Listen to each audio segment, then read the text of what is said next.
Hello everybody, and welcome back to our final Tarkir Dragonstorm set review. Today is the big day. We have the longest video. We've got twice as many cards that have twice as many words on each card. We are doing multicolor.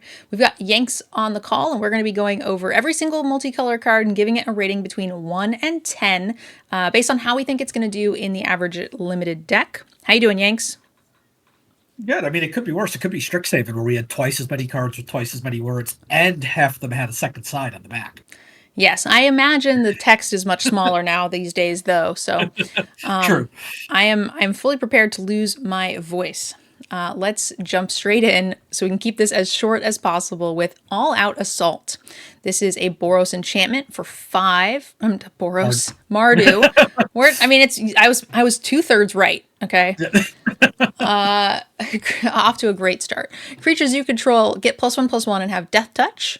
When this enchantment enters, if it is your main phase, there is an additional combat phase after this phase. Following an additional main phase, when you attack this turn, untap each creature you control. Huh.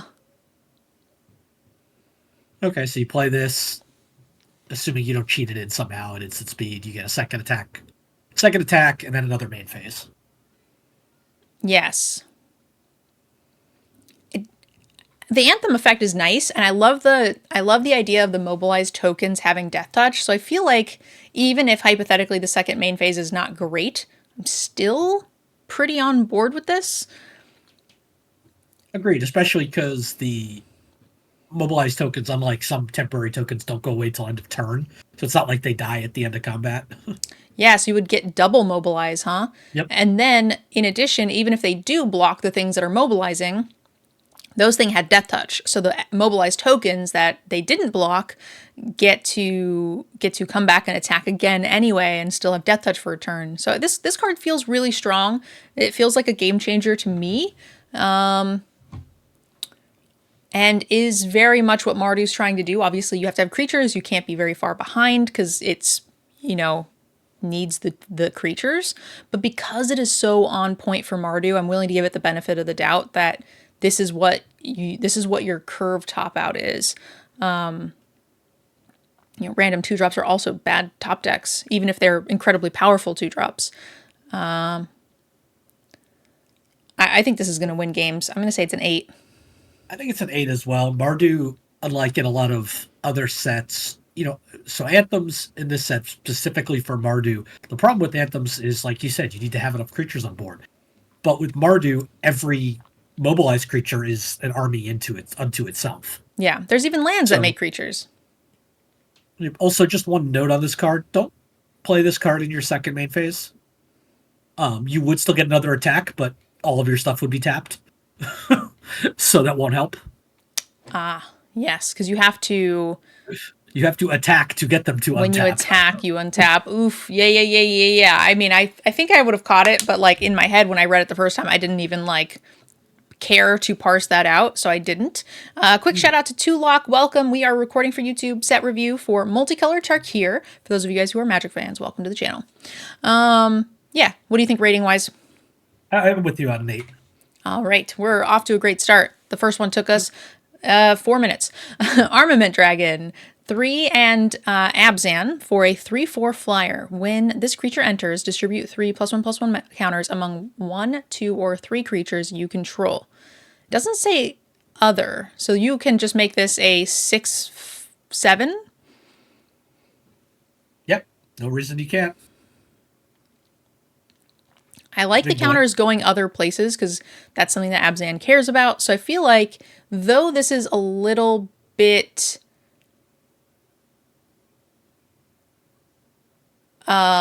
expensive, I don't think that that's too much, given that we've seen a lot of fixing, mana rocks, and ramp, and it does seem to be a little bit of a slower format to begin with, so 6 mana doesn't scare me. I think that this is a good signpost card. It's going to enable a lot of what you're trying to do.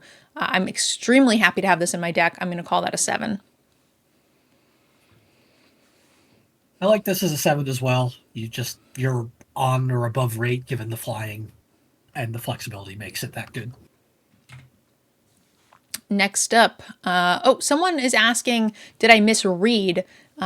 You need to play it in your second main. Let's take a quick look at that. I feel like that's worth it to just, to specify.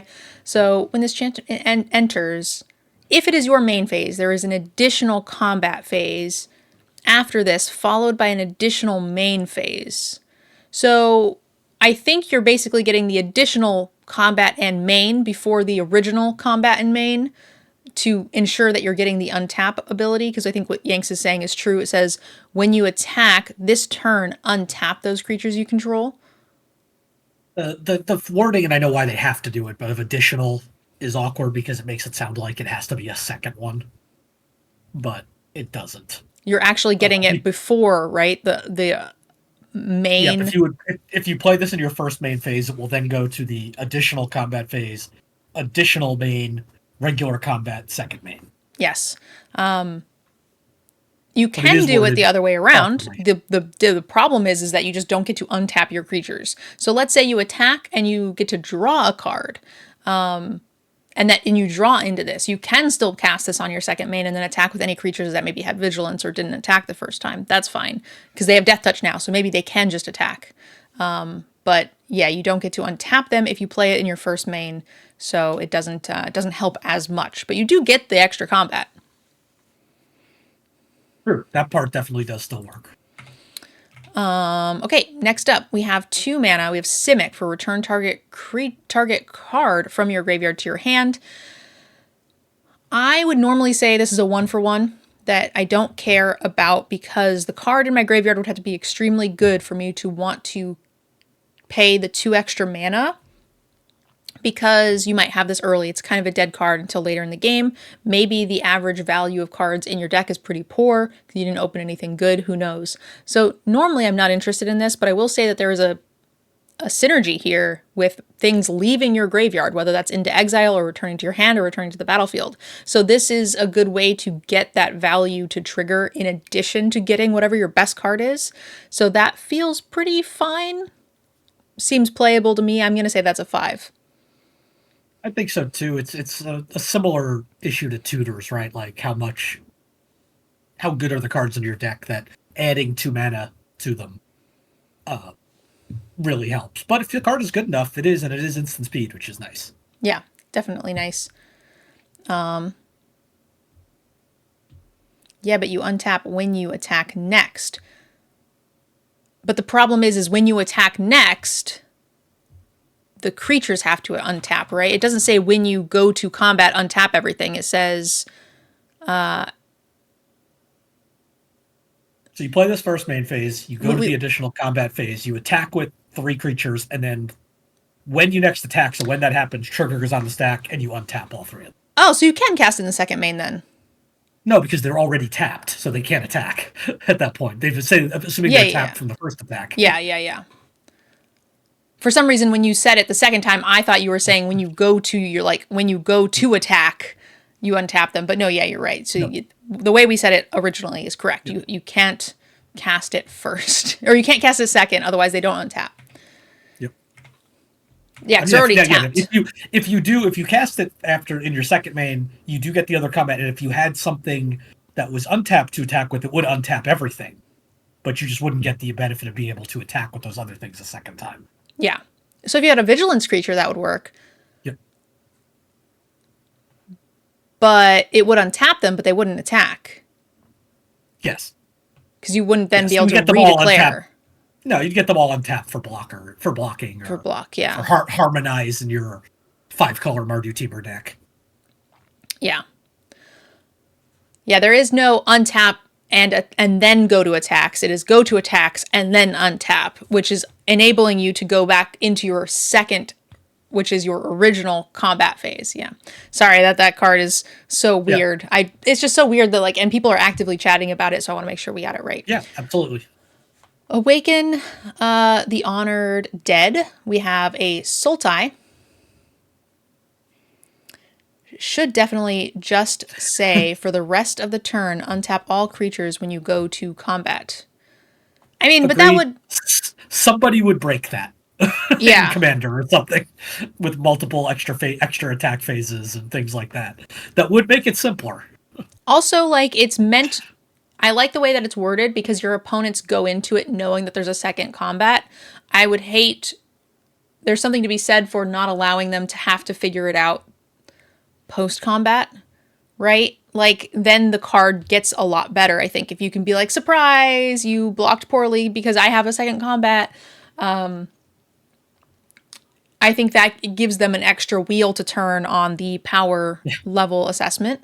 So it is a little bit more complicated, but it stops it from being broken as easily, and I think it is more of a fair, balanced card because of it. Okay, let's read this card now. We have a Saga, Chapter 1 for 3 mana. Destroy target non-land permanent, seems good. Mill 3 cards, seems good in Sultai. And for Chapter 3, when you discard a card, you may discard a card. When you do, return target creature or land card from your graveyard to your hand. I'm happy with this. This seems great. Yeah, mana cost is awkward, but we're going to see a lot of that coming forward, so I think that's okay in this set. Yeah. 3 mana kill spell. Mill 3 is whatever, but you're in the right colors for that to potentially help. And if you really milled something you wanted, you can get it back on the next step. Mm-hmm. And just like at a certain point, like just bin a land and get back literally any creature, and you're pretty happy at a certain point in the game. But you were right, we got multicolor removal, but I was also right in that it was rare. Yep. And this card seems excellent. I don't care about the mana cost. In a true 3-color set, you're building to play 3-color spells, and that's exactly what this is. It's super powerful, and that feels pretty game-changey to me, so I'm going to say that this is an 8. Premium removal attached to like some extra bonuses. I think it's an 8 as well. I only mentioned mana cost not to say like you don't play this or you can't cast it. It just you have to think about it not necessarily, and you don't always with removal spells anyway. You have to think of it not as a 3-drop. I mean, it's harder to play on 3, but it's removal. You're probably not playing it on 3 anyway.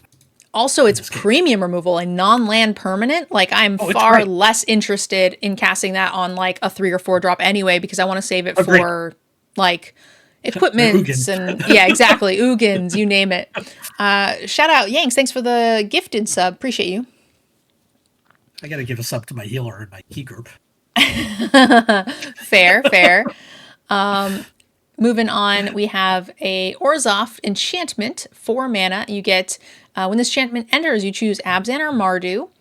If you chose Abzan at the beginning of your end step, put a +1/+1 counter on each creature you control. Shut up. For 4 mana. Or if you chose Mardu at the beginning of your end step, if a creature died under your control this turn, each opponent sacrifices a creature of their choice. Both of these seem busted. What the hell? I wonder if this is going to be a whole cycle, but this is insane. There is a whole cycle. Holy shit. Okay. The sieges are back based on the...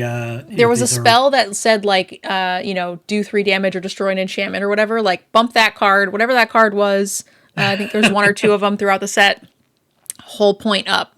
Boost it. This is only a rare, and there's a whole cycle of them. Yeah. That enchantment removal just went up, like, a whole point. I don't care what it was. So it's interesting. So the Abzan version of it, I mean, we've seen that effect saw it in Streets of New Capenna, right? With one of the ascendancies. Yeah. Brokers, I want to say. And then it's also kind of interesting that it's the same as the ETB effect on Abzan Ascendancy from the original cons. Mm-hmm. Although you didn't get it every turn.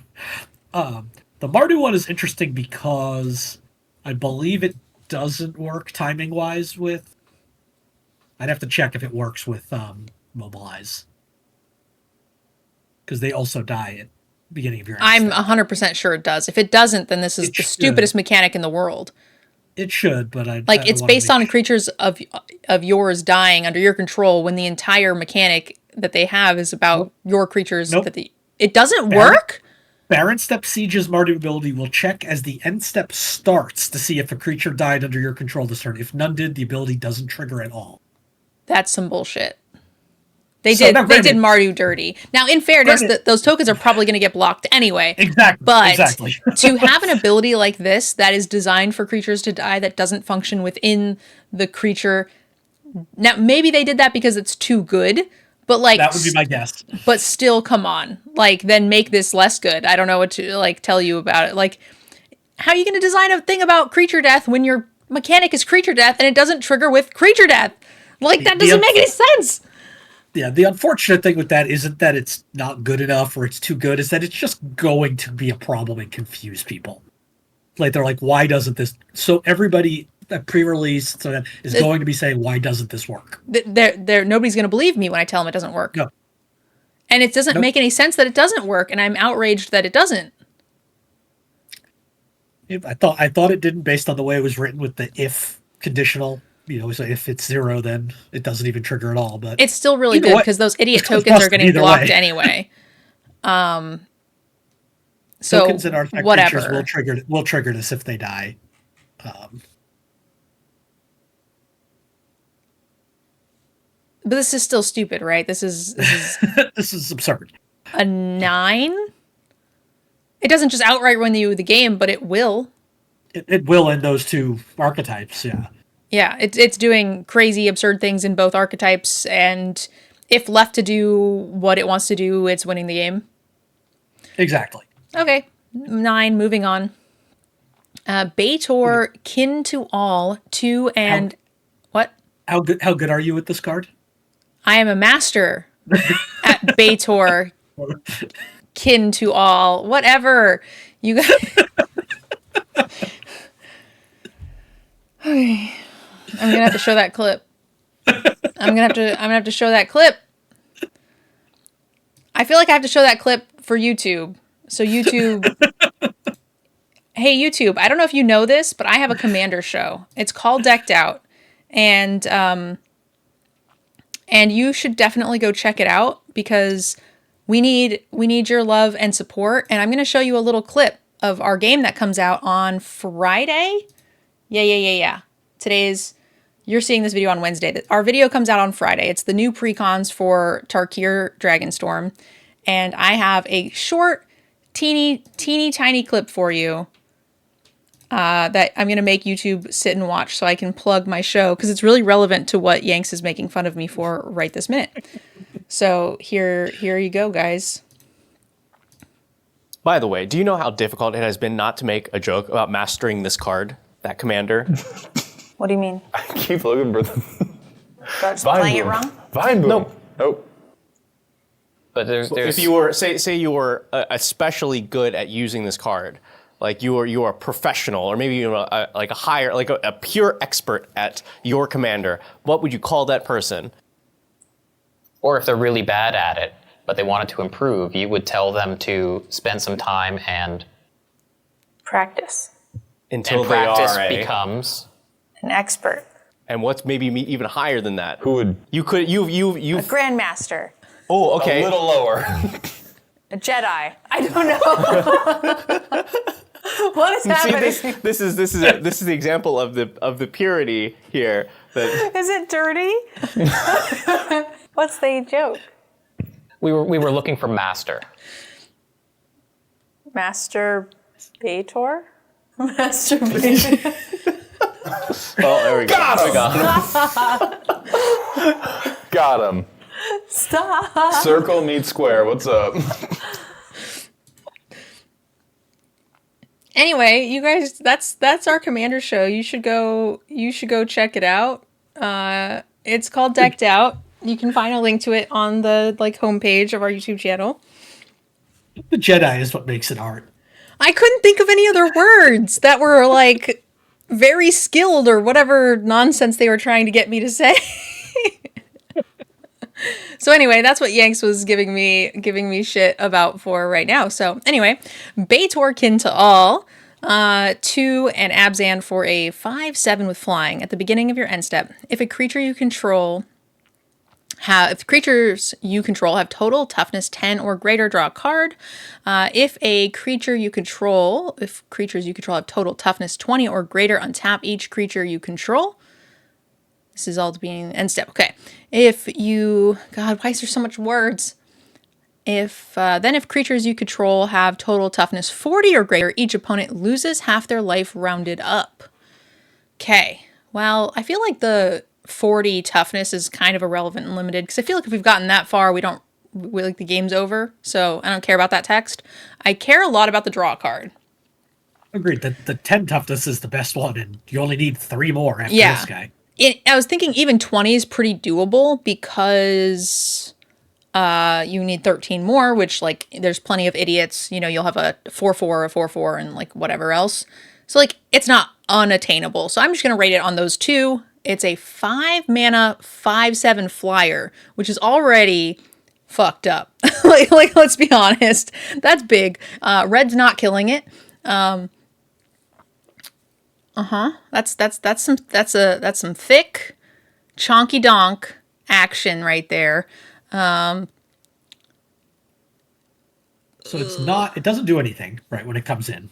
It does on its end step. I'm going to say that you're not playing this into, like, 10 open white and black mana. So if you're not drawing a card when you play this, you fucked up anyway. Agreed. This is you play this on second main after combat. If they have removal, you hope they've used it. I'm willing to give this credit for playing it draw card. I think that's most likely. That's going to be the case more often than not, for sure. Yeah. And then I feel like the times where you untap all your creatures and have blockers and do those things, it's going to average out for, like, the few times that they just happen to light you up right away.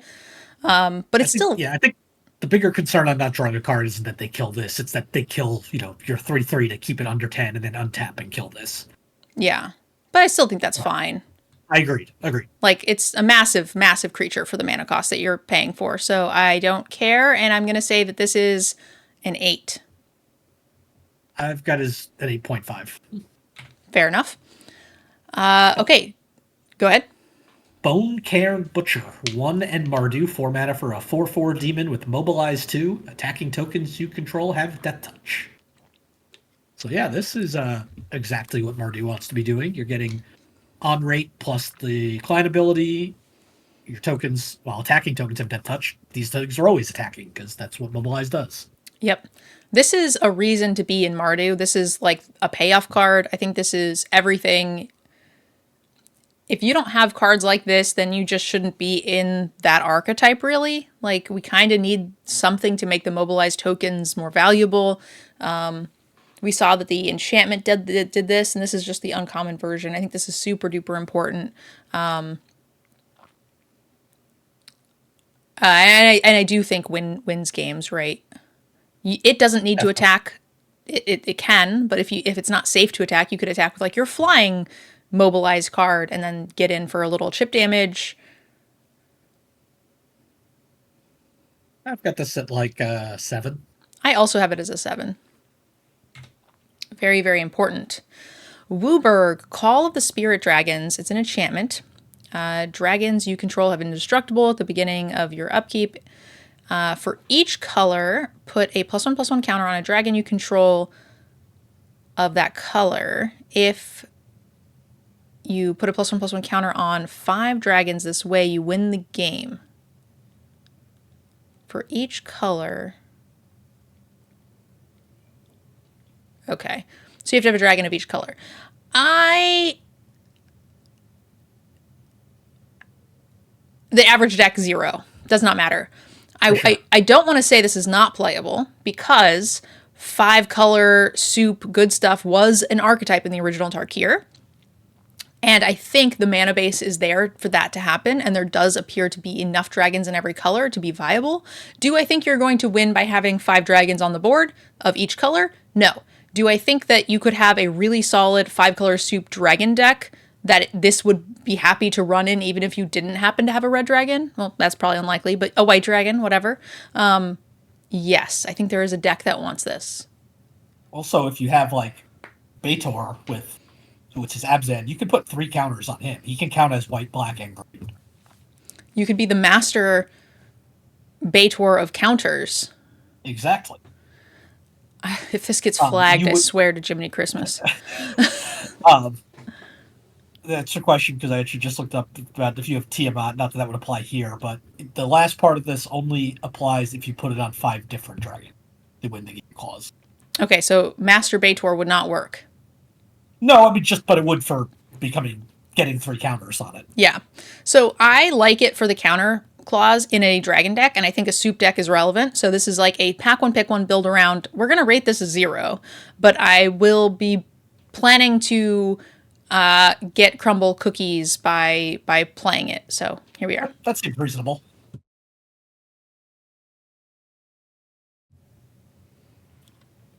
Quarry Mountain Stalwart, 3/3 for 3 with Flurry. Whenever you cast your second spell each turn, this creature deals 2 damage to each opponent you gain 2 life. Just a little payoff. It's on rate, it's aggressive, and gives reach to Mardu or Jeskai, which is what you want to be doing. Both of those really want to dump out their hand very quickly or cast a lot of spells, so I think that I'm fine with that in either color. Pretty happy to have this. I think it's just a 6, though. I think so, too. The Flurry cards are going to require help because you have to build around them. You have to have enough cheap stuff. But it's on rate, used to be on rate. I don't even know if 3/3 for 3 is on rate anymore, but it's close enough. It's also just like not as impactful as the Mardu one, right? Like they were both uncommons, and this just does substantially less. Getting in a couple of chip damage and then trading with a 3/1 is just like not game breaking at this point. True, although I'm hoping we see a Jeskai card like this. This is just a Boros card. It's only yes, color. yeah. I meant compared to the other uncommon. As far as like impactfulness, this is just not at that same level, which is the reason it has a whole point lower in rating. Okay, sorcery. We have a 5 colorless and Sultai. Sorcery speed, destroy all creatures and enchantments. Draw a card for each permanent destroyed this way. It's a very expensive board clear that could mill you out. It's true. It is not a May. Yeah. I am certainly going to have this cast on me, and I'm certainly going to be upset about it, but I don't think I want to spend that much mana.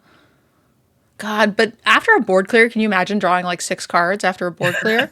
That's going to like feel so amazing. Like, how do you lose from there? I mean, it's got it does have the problem of all board sweepers even like hyped up, which is the other person gets to rebuild first. Yeah, but which is even more so when you're spending 8 versus 4. Yes and no. I feel like a lot of board clears, though, are happening when both players are kind of hellbent. Okay, you played your top deck or your, whatever first, but, like, I get to untap with, like, a whole brick. Agreed. That's why you're paying 8 instead of, 5. I feel like that is more than enough to compensate for them getting to establish first. Okay, this is 100%. What's the speed of the format? Yeah. Like, can you live to 8 mana reasonably? I don't know the answer to that. I'm going to say that this is expensive, but it's playable. It will have a lower rating due to how expensive it is and how often it won't save you because you just can't get there. 7?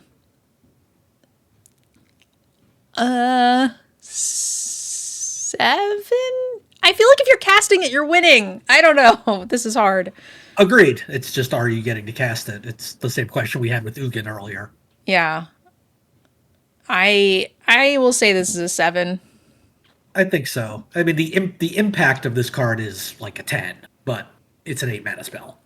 Yeah. So it better be that impactful, and sometimes you're not going to get to cast it. True. Next up, we have defibrillating. I can't words. Defibrillating. I know what it is. Defib. Okay, I give up. Defibrillating Current. This is our colorless hybrid mana. So it's a Mardu card, but each color instead you can pay 2 for. So you can pay 6 colorless, Mardu, you can pay 2 in Orzhov, etc. It's a sorcery, deals 4 damage, target creature, planeswalker, you gain 4 life. Okay, here's an uncommon multicolor removal for that stupid sword thingy. So this is sort of like the point I was talking about with in Strixhaven. Rarity. Yeah, in Strixhaven it was Is It? and this is kind of what I was expecting for 1 or 2 pieces of removal for sure. 4 damage, target creature or planeswalker, you gain 2 life. That seems great. That seems fine. It's a little pricey, but if you're in Mardu, I don't care. And if you're like, let's say you're not in Mardu, you're in Abzan. Do we like this for 4 mana at sorcery speed? A lot less, but I think it's still playable. Yeah, I think I would agree with that. I'm definitely still fine with it, but I think you're paying more for the planeswalker side of it, but like I don't think that's relevant considering there's 2 planeswalkers. So I guess I don't know that. There could be a multicolor one I don't know of. I don't believe there is. So isn't there just like a red one for like 3 mana for 4 damage? It's just better. Without the life gain, I guess. Yeah, and I don't care about the life gain. Like I'm Mardu. If you're getting close to killing me on the crackback, I'm dead anyway. Well, but if we're talking about for 4 mana, you might not be Mardu, right? Yeah. But even at 3 mana, I felt like there was red 4 or 5 damage for like the same. That's just easier to cast at instant speed. This doesn't feel like premium removal to me, no matter how you slice it, Mardu or otherwise. So red had a 3 mana deal 3 at instant speed.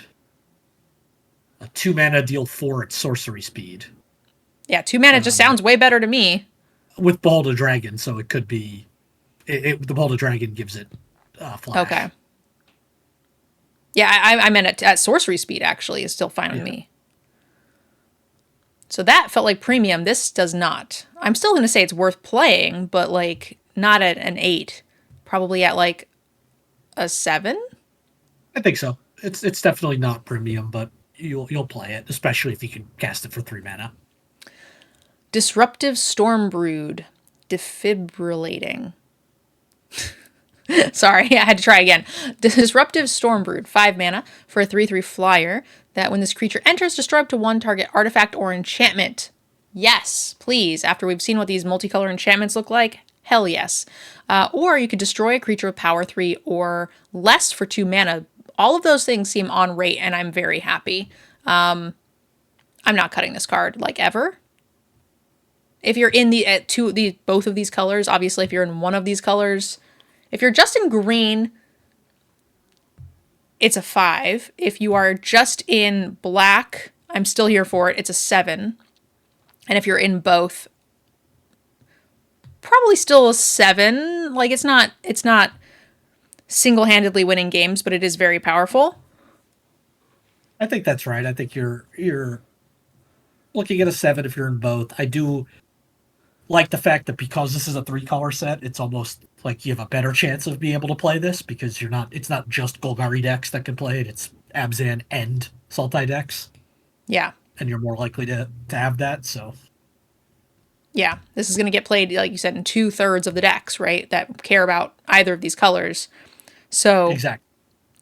Rating-wise, I think it's a 7, super solid 7, given that the black side of this is worth almost a 7 to me on its own. I'm fine, even if it's at sorcery speed for 2 mana. So, yeah, great little dragon. Excited about it. One note I'll make for, it's actually both the last card and this card, just because I wanted to look this up to make sure I do this. For the hybrid mana costs, if you paid that, even if you played that for 6 colorless or 4 and a black, it is still a multicolor spell. It is still a red, white, and black spell, regardless of what mana you paid for it. However, with the omens, if you cast Petty Revenge on something, it is just a black spell. Interesting. Not surprising, but interesting. Yep. Dragonback Assault. 3 in Teamer for an enchantment. When this enters, it deals 3 damage to each creature and planeswalker. And it has landfall. Whenever a land enters the battlefield under your control, create a 4/4 dragon with flying. Shut the fudge up. Oh my god. I mean, I want to say that, like, I'm a little sad that you almost can't not do 3 damage across the board, because if you're winning, don't necessarily want to do that. But the fact that you're in Teamer specifically for this, like, means that you probably, like, it most likely dodges most of the stuff. And even if it doesn't dodge most of your stuff, it's probably going to hurt anyone else more than you. So I guess it's a risk I'm willing to take. And every land becoming a 4/4 dragon seems insane. Yeah, I mean, I'm just playing this on, before my land drop on turn 7, maybe in the second main after combat, clear the way for pretty much anything, and then just make a 4/4. Yeah, this is insane.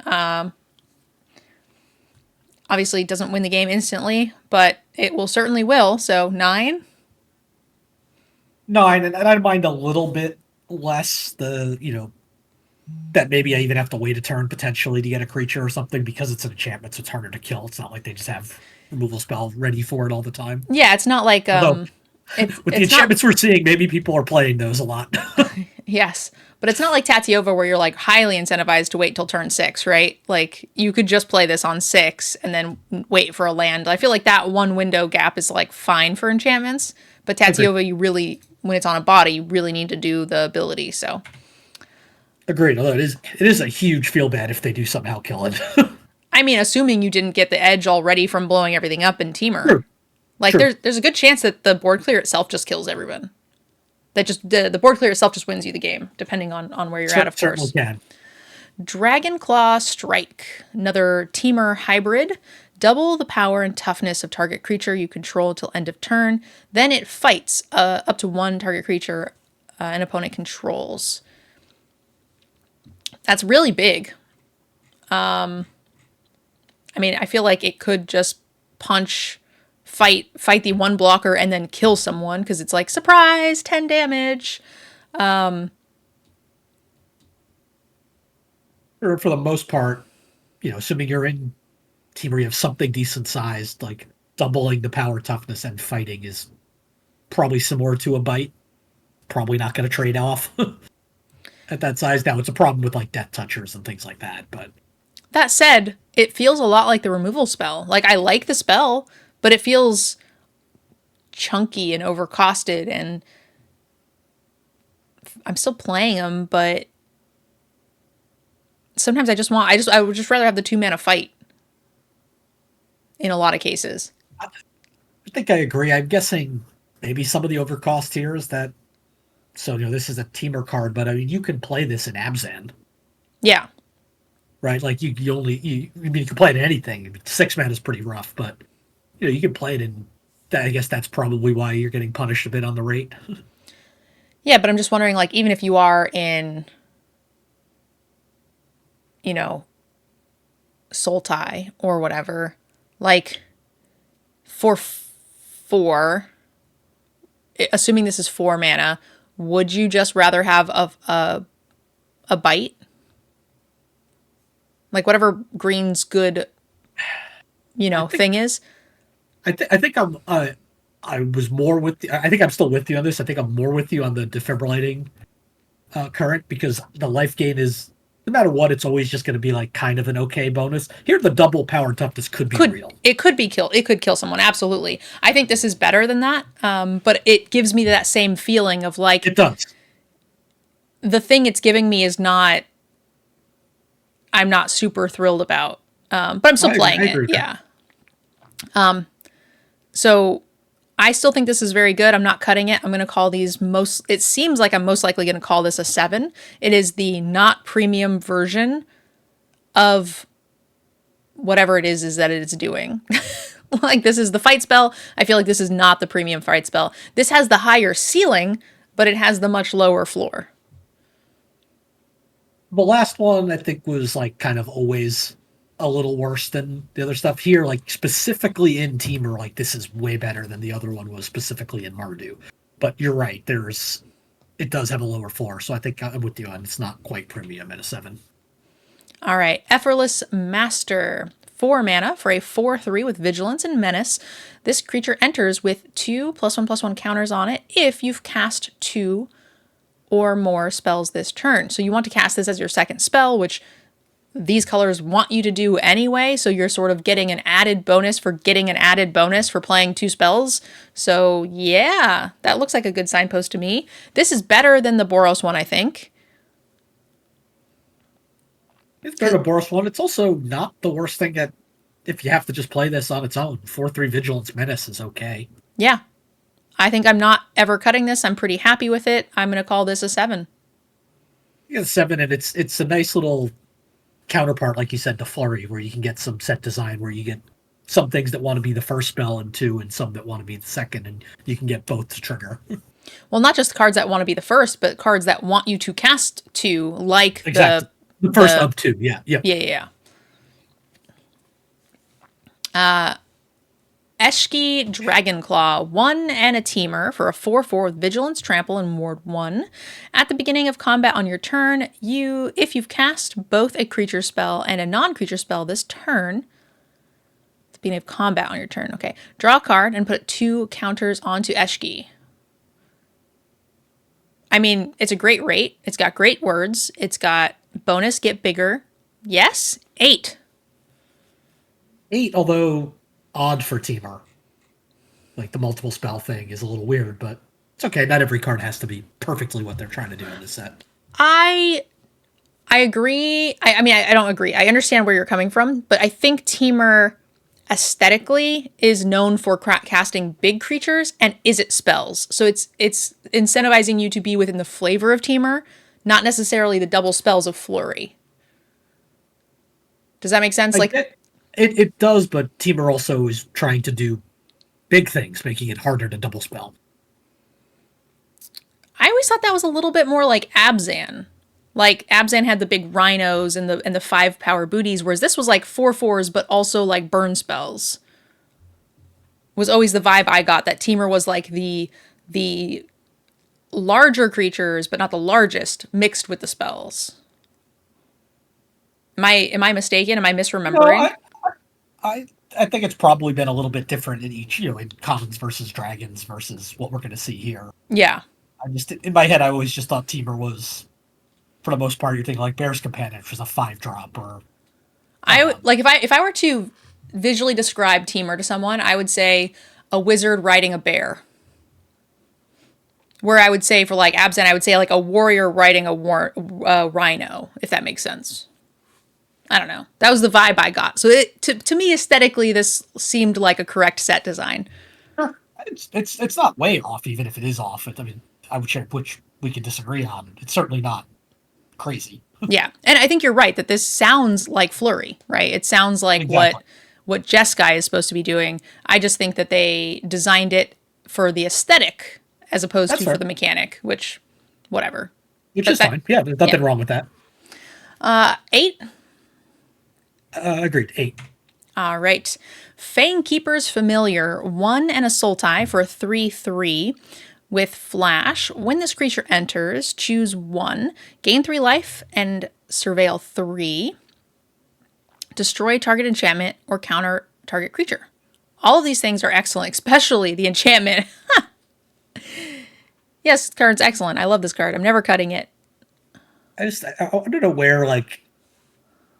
So, like, in Magic, right, you always have gotten some abilities and strange abilities that are always associated with creature types. Like, the ones I would really... And not just thinking, like, dragons and flying or stuff like that, but, like, vampires, or if they deal damage to something, or something dies after you deal damage, they grow, like original Sengir Vampire, or specters have become associated with discarding a card. Like Hypnotic Spectre, and every time there's a specter, it does like this. When did snakes become flash counter something? I don't know how that snakes became that, between Mystic Snake and was the frilled one, the green blue one that you played at the Invitational.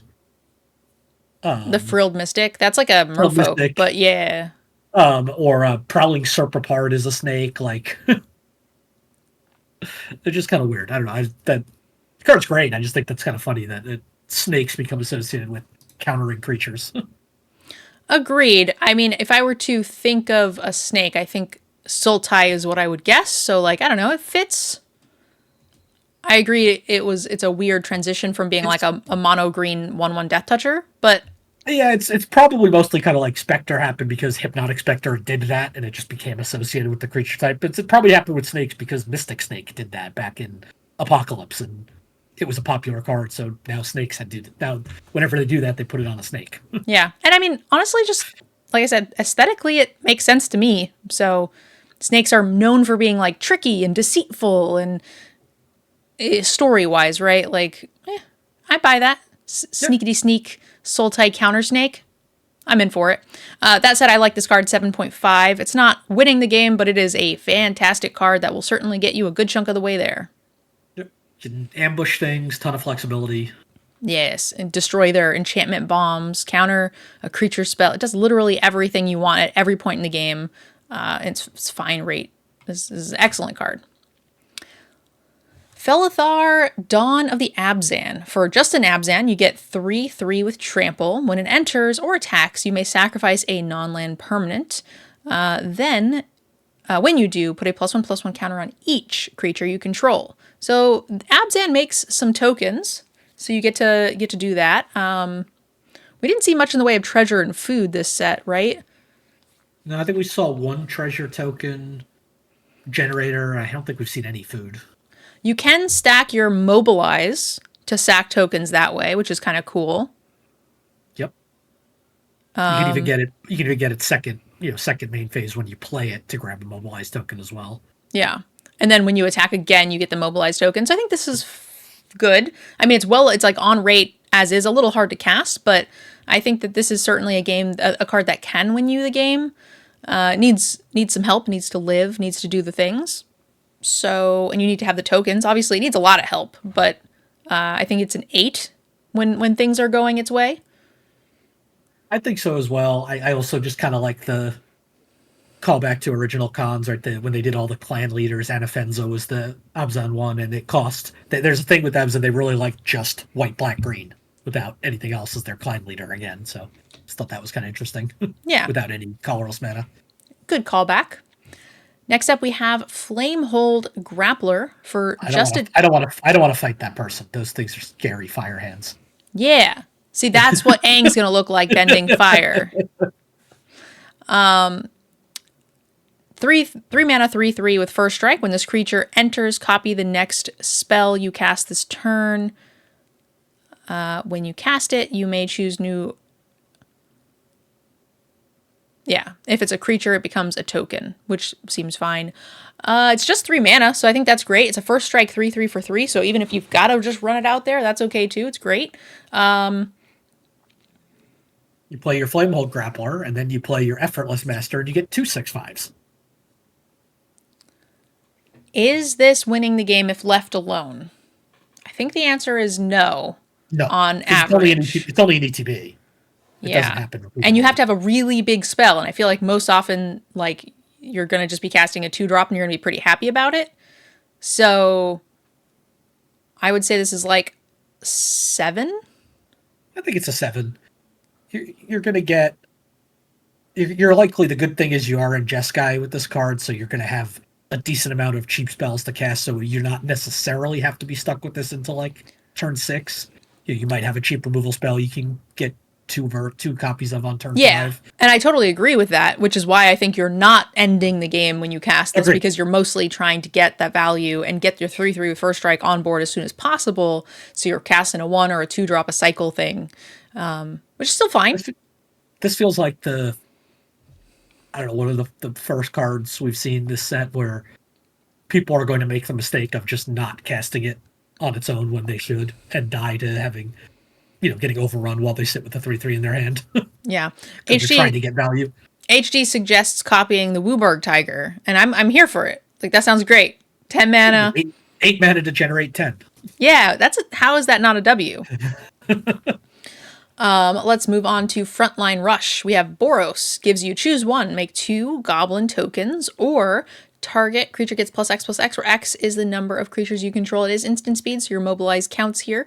This is what they want to be doing. So I like threat of activation, multiple spells as well, triggering flurry. So you want a lot of stuff like this. This seems like exactly what I want to be doing in my Mardu-y Jeskai stuff. So yeah, it fits really well, right? The plus goes really well. The instant speed, yeah, it's great for both of those archetypes. So probably not cutting the first one of these. I'm going to say it's a 6. Playing around these kind of like trumpet blasty effects is hard to do normally. It's harder to do at 2 mana than it is at, Well, it's not a trumpet blast effect because it's only a creature.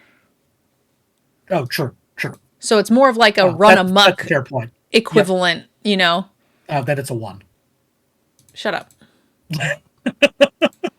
No, that's fair. It is only one creature. I misread that. So I'm with you on a 6 then, because you get to do either side. It's not a dead card, unlike some of these can be. You said you agree at a 6? I agree on a 6. Yep. All right. Next enchantment, Frostcliff Siege number 2. 3, right? Oh no, there was more enchantments, but they weren't sieges. You're right. 3 mana, colorless, and an Izzet for as this enchantment enters, choose Jeskai or Teamer. If you chose Jeskai, whenever one or more creatures you control deal combat damage to a player, draw a card. I'm here for it. And Teamer, creatures you control get +1/+0 and have trample and haste. I mean, do you guys know how good Rhythm of the Wild is, which allowed you to give haste or a +1/+1 counter? This is just kind of both. So, yeah, I'm all for trickety snackety snakes that's going to kill these things. It's slower than the Abzan one or the Orzhov one, I feel like, but no less powerful in the long game. So, like, winning the game. I think what did I give that one? Like a 9? A 9. I'm going to say this one's an 8. Because, like, I feel like you have to have a little bit more position for this to really do its thing. But I'm with you. It does feel less impactful than the Baron Step Siege, although still very good, and it is 1 mana cheaper. It's also, you can just play this on, like, especially if you're doing really either version, but especially the Teamer version, you can just play this on 3, and then because you're going to continually get the benefit. Whereas Abzan, you kind of want to have a board for the Abzan one or the Mardu one. Mm-hmm. So yeah, I like this as a little bit worse than the Orzhov one. So yeah, I like it as an 8. Next up, we've got Glacial Dragon Hunt. 2 mana, Izzet, for a sorcery speed, draw a card, then you may discard a card. When you discard a card this way, this deals 3 damage to target creature, and it has Harmonize. When you discard a non-land card. Non-land card, yeah. This is the exact card I was talking about for Izzet. I mean, that one cost more. It was 5, I think. And you got to draw, and then you discard. I think you drew 2, cost 5, I think, and then it dealt 4 damage. It's like the same general set design. So not super surprised to see that here. I think that card was actually called like Harmonize 2 or something. Well, Harmonize is the green Simic-y one. No, Harmonize is 4 mana, draw 3. Ah, it was something like that. Electrostatic something. I don't remember. Whatever.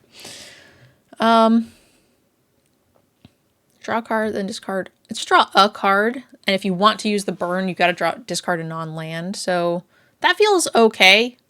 You could just pay 2 to draw. You could discard a weaker card.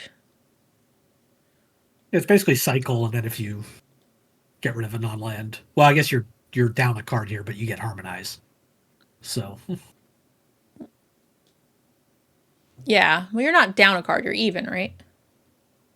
Well, you're down a card if you don't kill something like this, because you've played a card and then gone card neutral on the draw discard, so you're -1. Yeah. I see what you're saying. Yep. But if you kill something, then you're 1-for-1-ing. Yeah. And you ideally get closer to your rares and you get to upgrade the quality of your cards, or you can just discard a land late and not blow anything up. That said, I still don't love this card. I think it's okay. I think this is like a 6. I think it's a 6. Teamer's going to want the Harmonize stuff. You're going to have creatures to be able to recast this to the point where you're not down a card because you're getting it out of your graveyard. Yeah. So, yeah, I think this is a 6. I'd rather pay more and draw 2 or something. Just, it feels like such a bad top deck. It feels like it's just going to be not super helpful in so many spots, but hopefully I'm wrong. And the Harmonize, I think you're right, is really good, and casting 2 spells might be really good. So, Glacier Wood Siege. It's a colorless and a Simic for an enchantment. A lot of enchantments. 2 cycles. I think just 1 cycle and then a bunch of other ones. Okay, I kind of assumed that the cycle. I might be, actually. I could have. The mythic ones could be a cycle. Yeah. When it enters, choose Teamer or Sultai. If you chose Teamer, when you cast an instant or sorcery spell, target player mills 4 cards. See? Teamer or spells, huh? Sultai, when you play, you may play lands from your graveyard. This one feels the weakest. Who would have guessed the blue-green one is the worst? Yeah, and I mean, classically, Wizards loves, colorless green-blue. True. And tends to just absolutely crank it to the maximum. From the mana cost that brought you Oko and Uro. And So I'm a little surprised this isn't absolutely jacked. Yeah, this feels way worse. yeah, this feel kind of unplayable unless you're trying to get a cookie and milling someone out. I mean, in Teamer, I want to mill a little cards in my graveyard. Sultai, I want to play lands for my graveyard. So, like, it's doing the thing that those colors combinations want to do. It's just, I don't know how much I care. Certainly not for a rare do nothing for a minute. So I'm going to say this is like a very cuttable card that's not bad in its own right. It's just not good. How did we go from the other two to this? Yeah, the problem is it's like a mediocre enabler, whereas the others all were payoffs. The other ones were like game winners. And this just like maybe helps your Teamer deck and Yeah. you get a little bit of extra lands out of your... It's like, neither effect is great anyway. And it doesn't even do it on their own. Like, you need other help to make them do anything. Yeah. I'm going to say this is like a 4, because it is something that those colors want to be doing, but like, I don't know how much I care. I think this is like a 2.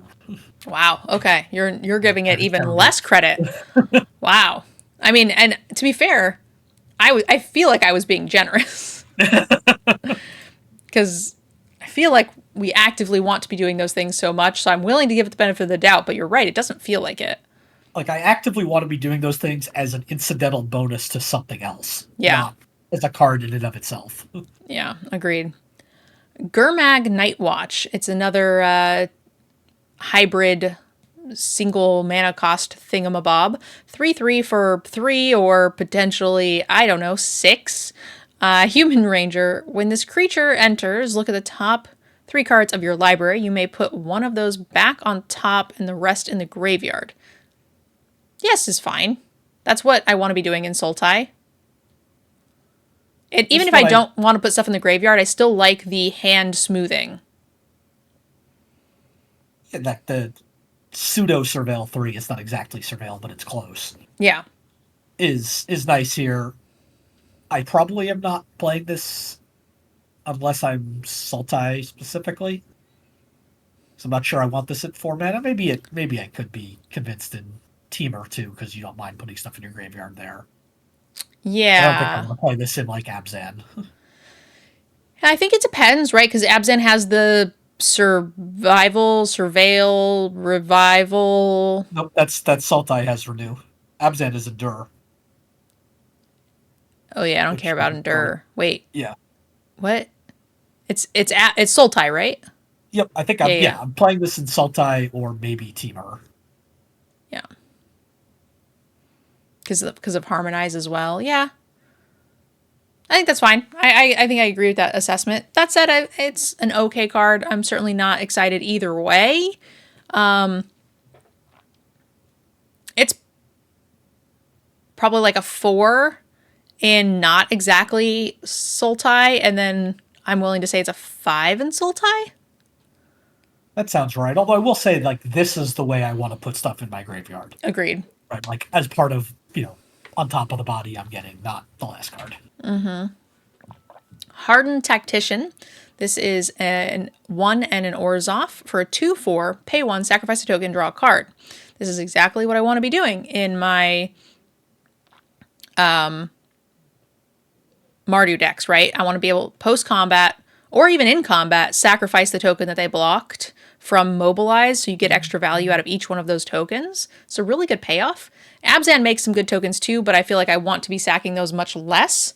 But this is just, it acts as removal, you know, guarantee. They're going to block your stuff. They're going to use a combat trick on it. You just blow it up and get a nice little bonus here. Yeah, this card is very good. This is better in Mardu. I like Marzov. Than Abzan for sure. But you can still see some play there. You are making some tokens and between Endure and your kind of random white and black mobilized cards. This is kind of perfect for what they're doing. It's even the only thing that's not perfect for Mardu is that it's a 2/4 and not a 4/2. Yeah, for this type of ability, I think I prefer that. I honestly love the stat line. I mean, if I got to choose, I'd probably make it a 3/3 for 3. Sure. But I'm happier here than I am at a 4/2, so that's great for me. Card is it's an 8. Like, they have to kill this thing if you're in those decks, right? Like, that demands you to answer it. Yeah, I'm not that high on it. I'm gonna call it a 7. You're way higher on it than I am, which is weird because I'm Orzhov Sack Girl. No, this is what I want. I don't want my creatures to sit on the board. I want them to draw me more cards. Yeah, and I want to make a million tokens and do that, but like. Yeah, but I want to make a million tokens and then throw them away to draw cards. You want to kill people with them. But the ones that they block, you still get to throw away and draw cards. Like, I don't want to deal with that part. We're talking the same boat here. It just feels like it's not going to give you that much value. So. No, it's just that those decks are always looking for mana sinks. Yeah, but you're not making that ways to refill your hand. No, but ways to refill your hand, like. Yeah. Maybe I'm a little too high on this. I think you're not going to have quite as many mobilizes as you might think, or as much open mana. And I'm super high on this card too, but like 8, like I'm scared of the Mardu cards. Yeah, you did mention that. All right, well we got one more where we're 1 point away. I'm getting fidgety. If you guys are noticing, I keep reaching over because I keep throwing away my nails. I always get them French tipped, but I'm due because I haven't recorded for Decked Out for a while. We've just been doing intro outros, so I haven't gotten my nails done for recording. But because they are starting to chip, so now the paint is exposed, so I'm like peeling it off, which is really bad. It makes your nails like really weak and awful. But anyway, that's why I keep fidgeting, because I keep peeling all the paint off my nails. Hollow Merc Siege. 2 mana for the Abzan and Sultai enchantment. If you choose Sultai, whenever a counter is put onto a creature, you control, draw a card. This ability triggers only once per turn. Good. Whenever you attack, put a +1/+1 counter on target attacking creature. It gains menace until end of turn. Okay, so this is in the middle. The first 2 were bonkers. The third one was trash. And this one is fine. This is like a 7. That sounds right. I feel like this is also the first one. No, maybe I would say first one that really, you could pick either side and be pretty happy with. But I guess that was true for the first one. This is the first one that doesn't enrage me. One way or the other. Exactly. Like the other 2 are too busted, and I don't like it. Go away. That is stupid. The third one was like, why did we make this card? And then this is where I want my limited to be. So good job. You like it at a 7? I like it at a 7. All right. Host of the Hereafter, 4 mana, 2 and a Golgari for a 2/2. This creature enters with 2 counters on it. Whenever this creature or another creature you control dies, if it had counters on it, put those counters on to target creature you control. Great. So it's just like 4/4 for 4. Great. That moves those counters somewhere else when it dies. Great. Or gets bigger if you can move other counters onto it and then other places. That's good. So it's a really good enabler. Pretty happy with this. I would say this is like a solid 6 with some good upside if you have high synergy. 6 seems right. It's nothing spectacular, but it's going to do the job and fits nicely into both Abzan and Sultai. Yeah. And if you're Sultai specifically, that's highly synergistic. This could be game ending.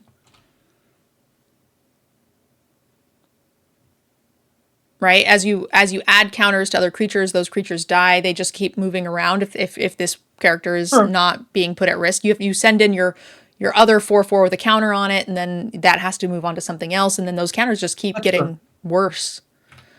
That's true. Yeah, that's a good point.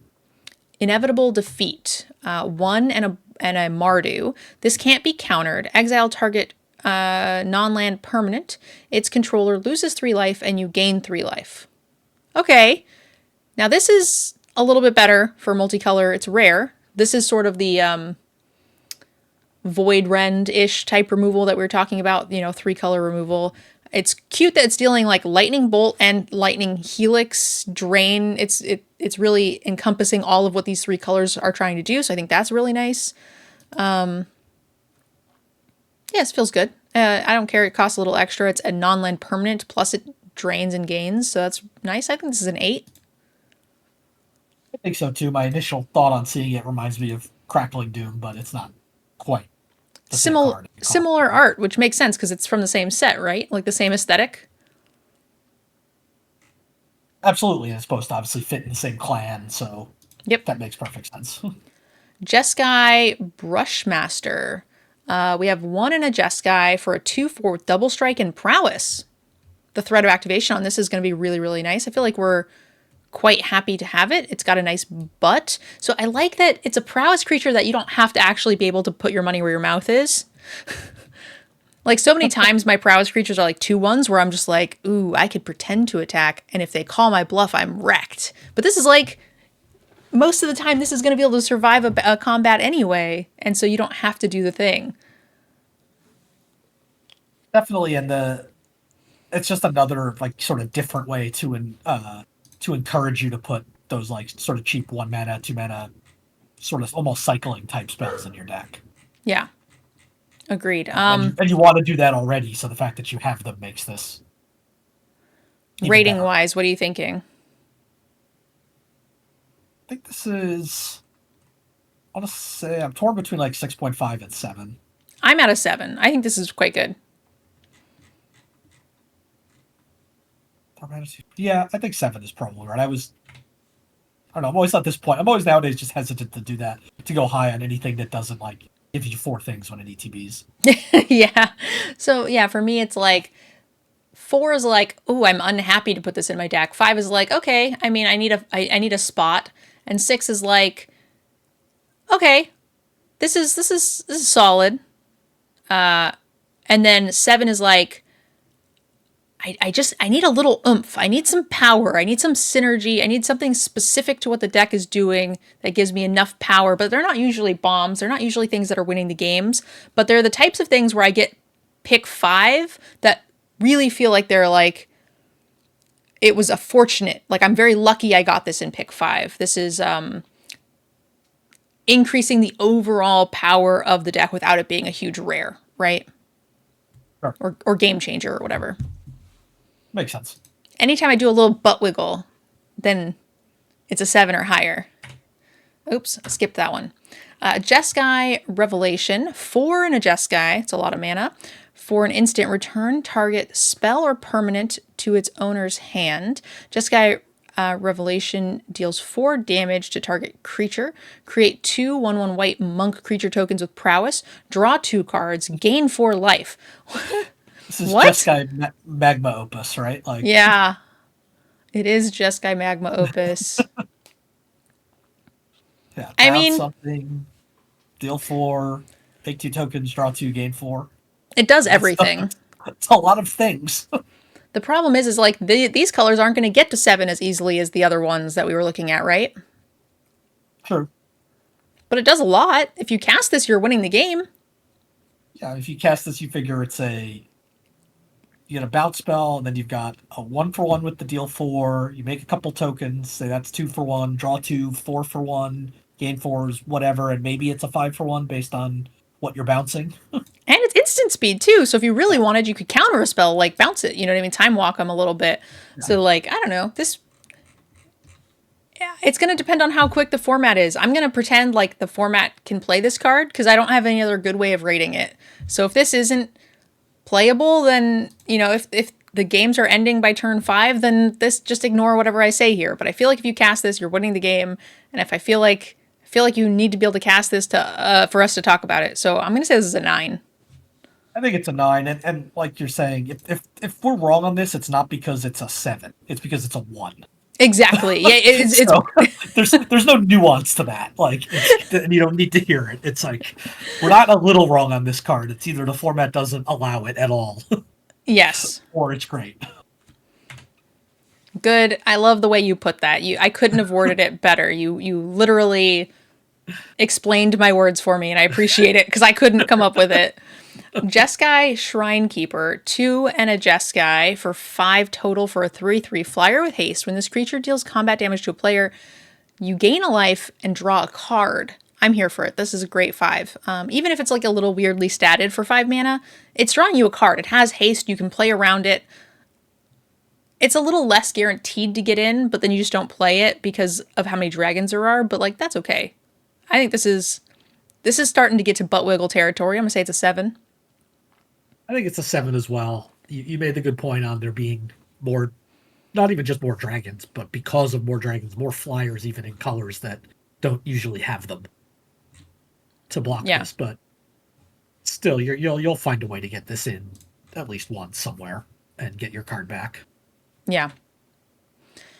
Next up, we have the Karakyak Guardian, 3 and a teamer, 6 total for a 6/5 flying, vigilance, trample. This creature has hexproof if it hasn't dealt damage yet. So it's just hexproof for a little bit, which is fine. It's a little pricey, but lots of words. I'm going to say that this is...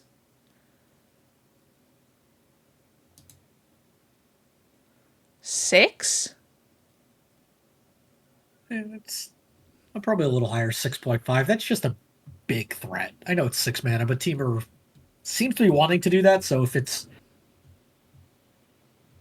not able to do that, it's not going to be because this card's not good enough. It's just that the whole archetype stinks if you can't get to 6 mana. Yeah, I'm not worried about that. I just think that there might be better things to cast at 6. There might be.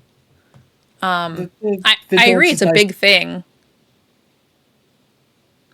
Yeah. And it's probably pretty good, but I do agree with you that like I was not counting against it the fact that it was a 6-drop. I do find that hexproof ability extremely weird, but exactly. I think that maybe that's just too much. Maybe I just need to think about it as a 6/5 flyer with flying and vigilance and trample for 6, and I'm just like here for it. It feels like there's so many things at 6. There are definitely more than usual for sure, and I guess that's because Teamer's trying to ramp, but also anytime you're in 3-color set, because cards that fit that can't be any less than 3. Like your curve has to go higher. I mean, it is important to note that the Jeskai Prismari command or whatever doesn't kill this. So like that's just a W, right? As long as I'm kidding, of course. I mean, it's like you can bounce it if it's the second time. That's true. That's true. You don't kill it. You just bounce it. You're right. I forgot about that clause. I was thinking about the 4 damage. Or you bounce it on the stack. Return target spell. So we are pretty close on that one. So fine. Next up is the Keru Goldkeeper, 1 and a Sultai, 4 mana for a 3/3 with flying. When the best rated for the stats for the color specific uncommon or the guild specific uncommon. When 1 or more cards leave your graveyard during your turn, create a treasure token. Yes, please. And it has itself renew for 2 and a Sultai, 5 total. Exile this card from your graveyard. Put a +1/+1 counter and a flying counter on a creature activated only as a sorcery. Yes. I think this is excellent. 7. I think this card's great. The treasure token, I think, mechanically feels weird, but it's very on theme aesthetic and on theme for Sultai, which is you always had like the riches and the greed and sort of Tassiger and that sort of group. So that makes a lot of sense. And it's just on theme for dragon. Definitely. Dragon. Kintree. This is the Abzan dual whatever. Anyway, Kintree Severance. Instant exile target permanent with mana value 3 or greater. 3 or greater. That is a very expensive, weird cost for such a narrow, it's not narrow. I mean, 3 or greater is fine, but like, I feel like this removal is already taxed enough. This should just be a straight up destroy any creature. I don't mind too much in this set, right? We just talked about how things are big. And so this is like what I don't mind too much, that you're paying a little bit more because you're still probably going to win on mana a lot of the times on the trade. Yeah, that's Obviously, true. I'd love it to be cheaper, but I'm okay with that. And it's also, I think, it might have been 4 or greater. I'd have to look, but I believe that's what Abzan Charm did in the original, one of the modes in the exile target creature with power of 3 or greater. So it's different. It still used that 3 or greater type clause. So it's probably a little bit of a callback to that. Someone in chat is pointing out it's also doing a permanence, which is more relevant. But I just feel like we have cards like Stoke that just hits anything for 3 mana, white and 2. That it gives them a 1/1, but like I like that cost a heck of a lot better than even Abzan. It's still. I mean, there is some value to exile as well. Yeah.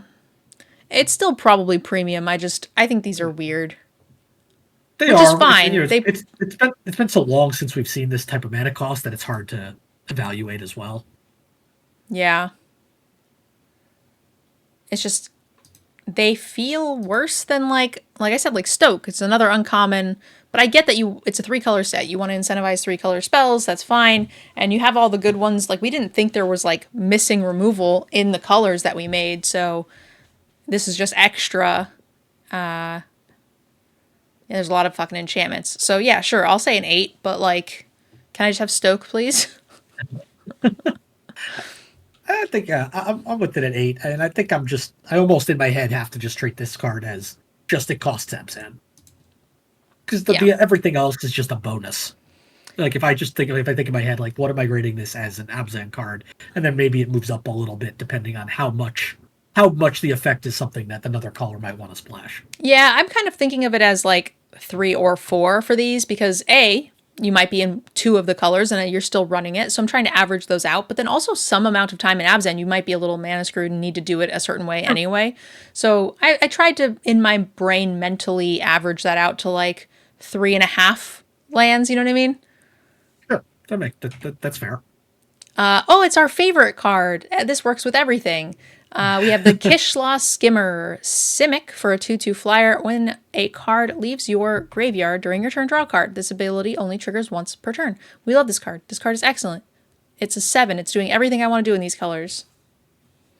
It's 2 mana, 2/2 flyers, great on its own. Both Sultai and Temur want this. Yep, I'll take it.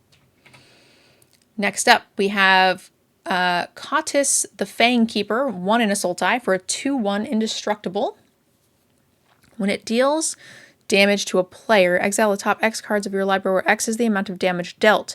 You may cast any number of spells with mana value X or less from among them without paying their mana cost. I don't like this card. Like, I get that Sultai is trying to put counters, so the premise is that this is going to get bigger. And I'm not saying I don't like it. I'm not saying it's not playable. But I'm saying, like, as a rare, it needs a lot of work. And there's a good amount of times where you're going to cast this, hit them for 2 or 3, not hit anything that's the lower CMC, and those cards are just gone. Agreed. It's also just hard to get through. Yeah. Later in the game. It's not like I don't know. I'd almost rather just have Death Touch than Indestructible. It doesn't have trample. It doesn't have, it's not even a May ability. You could like mill yourself out. Like it requires. Well, you're milling them.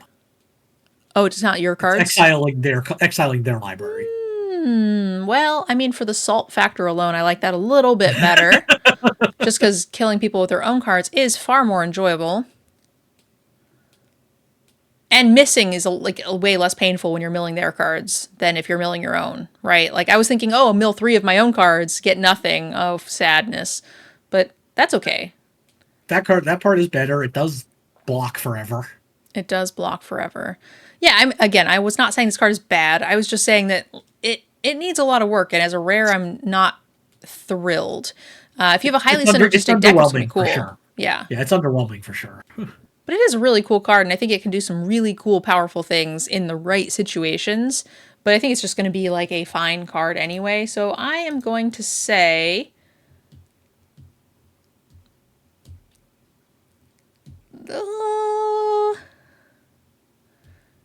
I'm going to say it's a 7. Just like, I'm going to give it the benefit of the doubt that like it's high end. It has a really low floor as far as like haymakering. It could just be an indestructible blocker forever. And that's like not a terrible floor. Right around there. I think I have it as a 6.5, a little bit lower, but yeah, I think it can win the game, right? Like if you can get this in 1 or 2 times, if you can make it grow to where blocking it's just not profitable, that's cool. I think it's got a good ceiling. Sure, we just saw the Keru Goldkeeper, right? If you renew onto this and put 2 counters and a flying counter on it, okay, now you got a 4/3 flying indestructible. That's Yes. I think yeah, it can do work, but it needs help.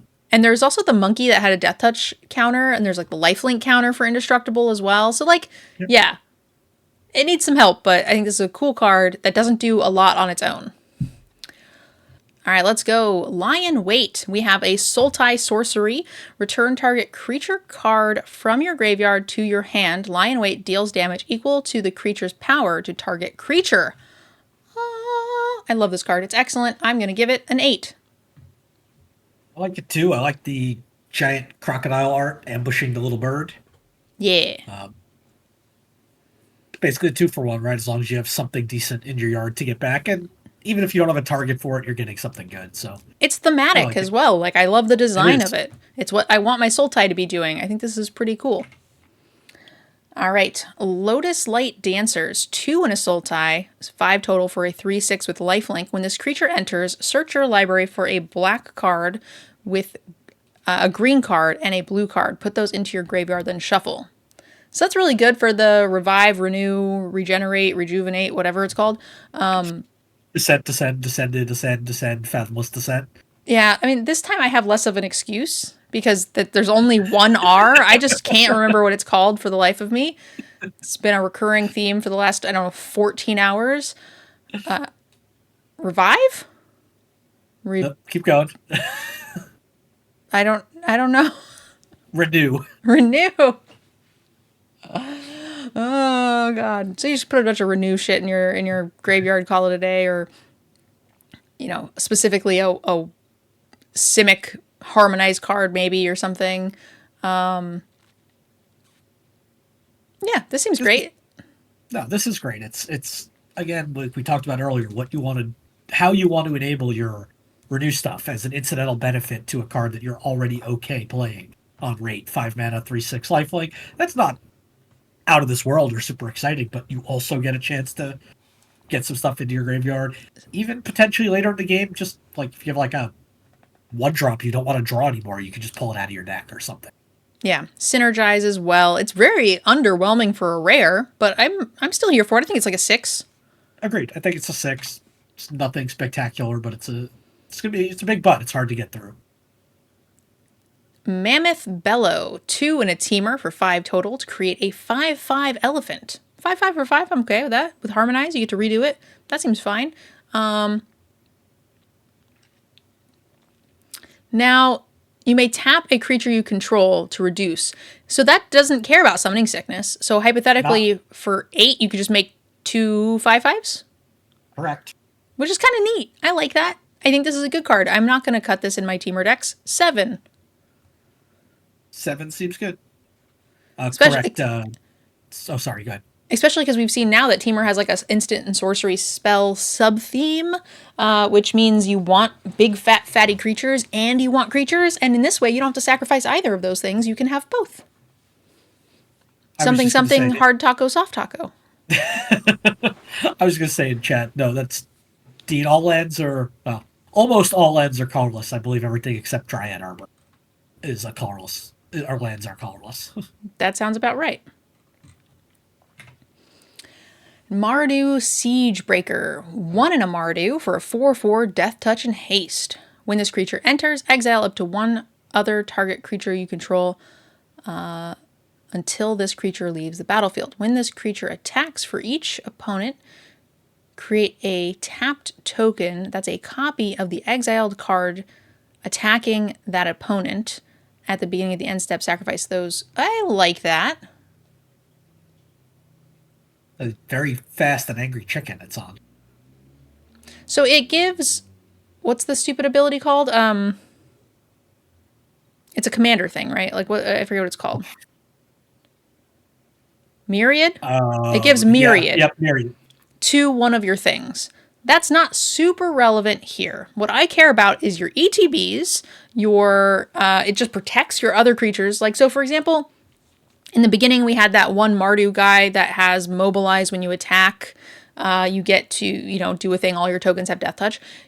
I don't necessarily want to attack with him. He's a 4/4, he's pretty strong, but like, he needs to stay alive because he enables the rest of my Mardu deck. This is like a backup plan. This allows you to get the best of both worlds. You still have that creature attacking and doing the thing, but like, they have to then kill this first to then give you that second line of defense for that creature you care a little bit more about. Or hopefully you just have like a good ETB that you just get extra triggers from until they kill this. So that's fine. Also, this looks like it should be in the Final Fantasy because that is definitely a chocobo. 100% that's a chocobo, right? Like, it's not as golden, but it is the same body type. There's one thing I'm trying to look up because, and this would be another really stupid thing if I'm right, but I'm not entirely sure if this works with Mobilize. I see what you're saying. It might not. And that might have been a bad example, but like... Although the tokens enter attacking, they were never declared as attacking creatures, so they never attacked, so you don't get mobilized. The reason I'm just bringing it up is it's a Mardu card, so you would think it would work with mobilize. Yeah. But we've already seen that they don't give a crap about that, because they've done that a couple of times where it just doesn't work with mobilize. They hate mobilize. They were like, this one sucks. Let's not give them anything cool that synergizes with what they're doing. But, I mean, that's fine. It's just... point still stands that you might want to protect a creature and still attack with it. Oh, absolutely. It's more for anybody going to pre-release that gets this in a Mardu deck and thinks they can use it with all their mobilize. Don't want them to know that. I want them to know that that is not the case. Yeah, because if you know and you do it anyway, that's cheating. So we just ruined your pre-release. Although we stopped other people from cheating against you. So that's good. I don't know. Rating, I'm getting tired. So rating is starting to get a little fuzzy. Mardu chickens. Chickens is... Yes, Dean. All four are using this card in Two-Headed Giant. Correct.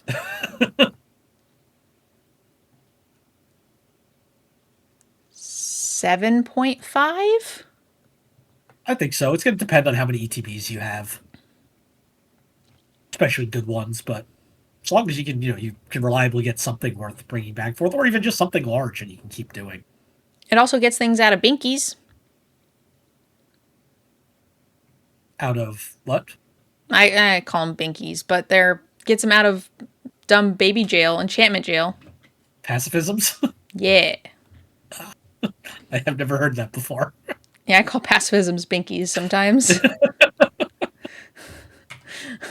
7.5 then. Marshal of the Lost. 2 and an Orzhov. 4 total for 3/3 with Death Touch. Whenever you attack, target creature gets +X/+X till end of turn, where X is the number of attacking creatures you control. +X/+S, not +X/+O. So that's cool.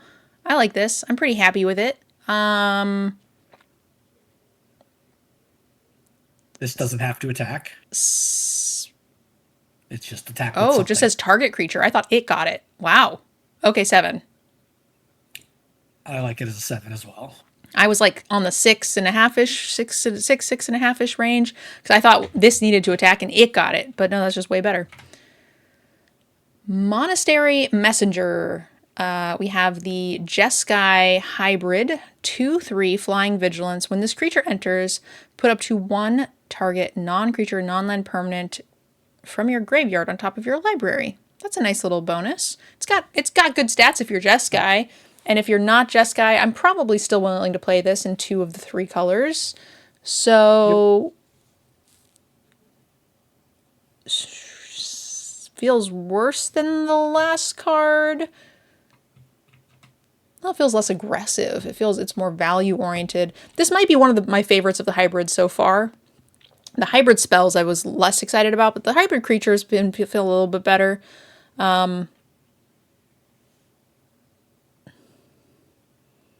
Flying and vigilance is going to be a little annoying. 6.5. Yep, 6.5 is where I was going. I will say, monastery. We've learned here where their resources are put. Their mentors and swift spears are way better than their messengers. Yes. Narset Jeskai Waymaster. Jeskai for a 3/4. At the beginning of your end step, you may discard your hand. If you do, draw cards equal to the number of spells you've cast this turn. So you want to discard no cards and have cast a spell or two and then just draw. It's fine. It's a great rate. It's a May, so it's not like you can't play this on 3 because you've got 5 cards in your hand. Yeah. This is fine. This is excellent. I mean, it's not going to win you the game immediately, but that's like a lot of card selection. It's above rate. So, and it's going to, refill your hand in the late game, which is nice. I mean, is that an 8?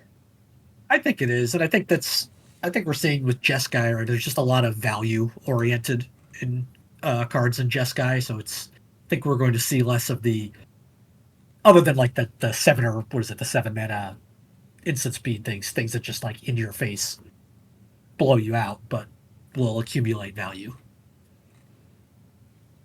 It's weird because it's not a like in your face power 8. It's a value slow power 8, which is different.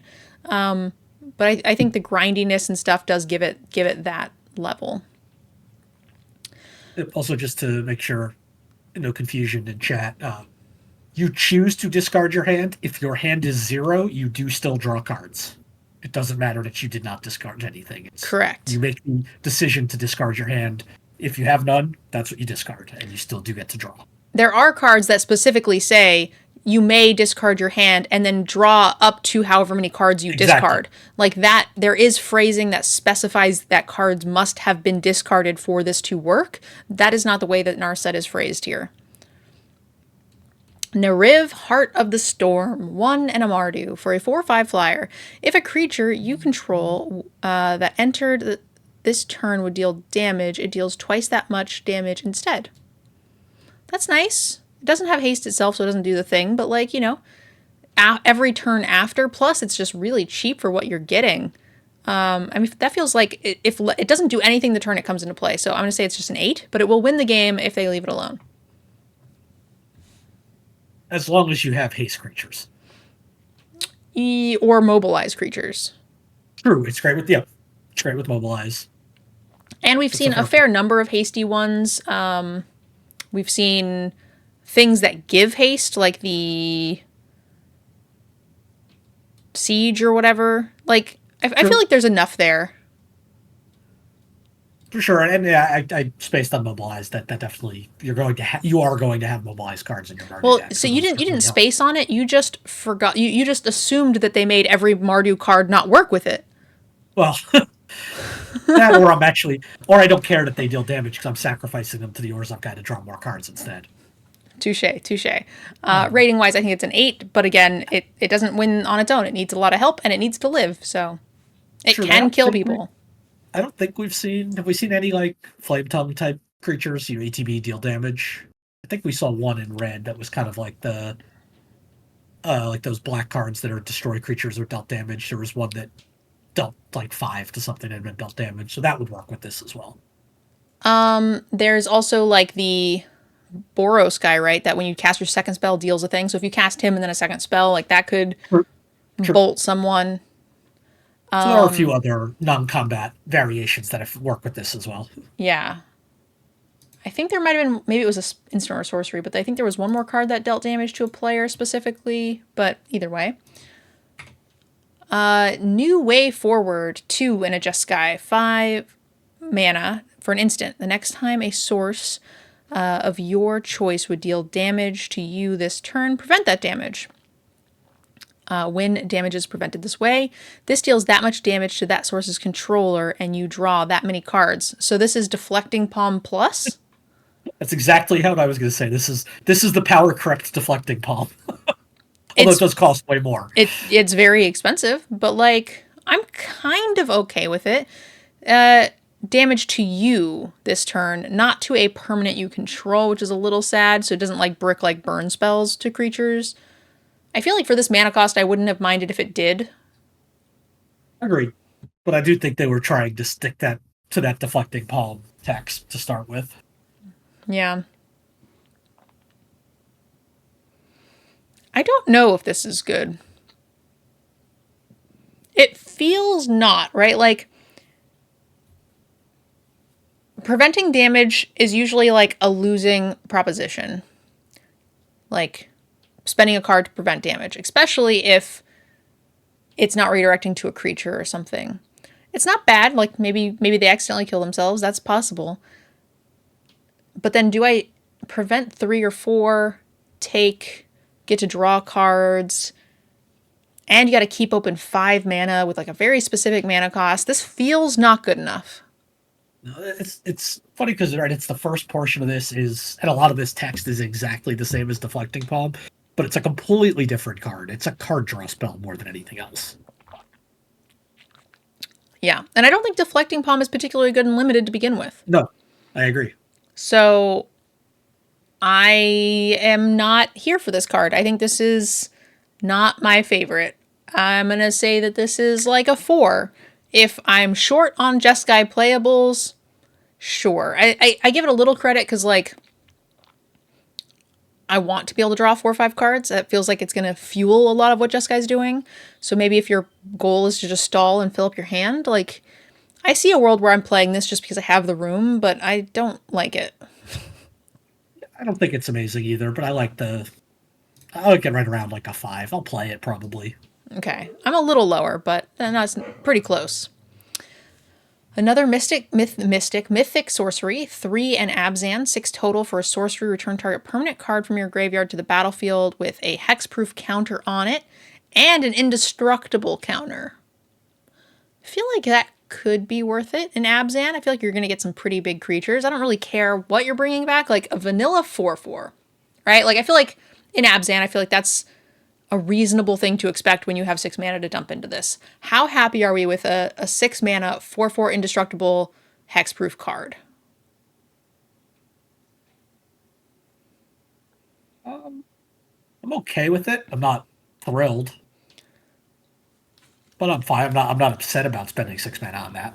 And that's kind of like the low end, right? Like I feel like in Abzan we can sort of expect that. Like we have to wait a little bit, but we know we're going to get to 6 mana. We've been giving 6 mana cards like the assumption that they're going to be quite playable, as far as like, oh, this is, you know, a mediocre dragon for 6. Like, that's fine. This is potentially an indestructible hexproof mediocre dragon for 6. He's not so mediocre anymore, right? No. I think this card is good. I don't think it wins games, but I'm going to say this is a solid 7. I don't think I'm cutting this. 7 seems right. Yeah. Next up, we have a Purging Stormbrood. 5 mana for a 4/4 flyer with ward pay 2 life. When this creature enters, remove all counters from up to 1 target creature. Little anti-Abzan... No, little anti-Sultai? Both. Yeah. I mean, I think Sultai's the main one. Abzan does it because it shares 2 colors, but... Or you can have 2 mana sorcery, get +2/+2, hexproof, and lifelink until end of turn. A sorcery speed hexproof card, I don't care. That's an instant. Oh, I thought all omens were sorceries. No. Oh, why did I think all omens were sorceries? Maybe maybe most of them have been, but I thought that was the thing about omens. I thought they were sorceries, but... No, there was, it's all renew abilities are sorcery. Okay. They all say activate as a sorcery. I probably mixed up the two then. All right, it's fine. Yeah, I think that's okay then. I'm pretty high on these dragon split cards, even though I like adventures better. I'm gonna say this is 4/4 flyer for 5 is honestly one of the better statted ones that we've seen too. This is like a 7. Well, I think so. Yeah, a significant number of them have been 5 mana 3/3s. So yeah, and this is, you know, easier to cast, very flexible. I like it. Sultai instant can be anywhere between 3 and 6 mana. Look at the top 4 cards of your library, put 2 of them in your hand and the rest into the graveyard.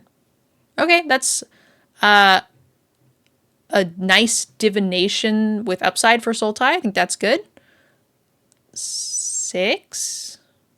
6, instant speed, which a lot of times we don't see these effects at, these kind of like read the bones type things. I mean, Bitter Revelation was in original cons.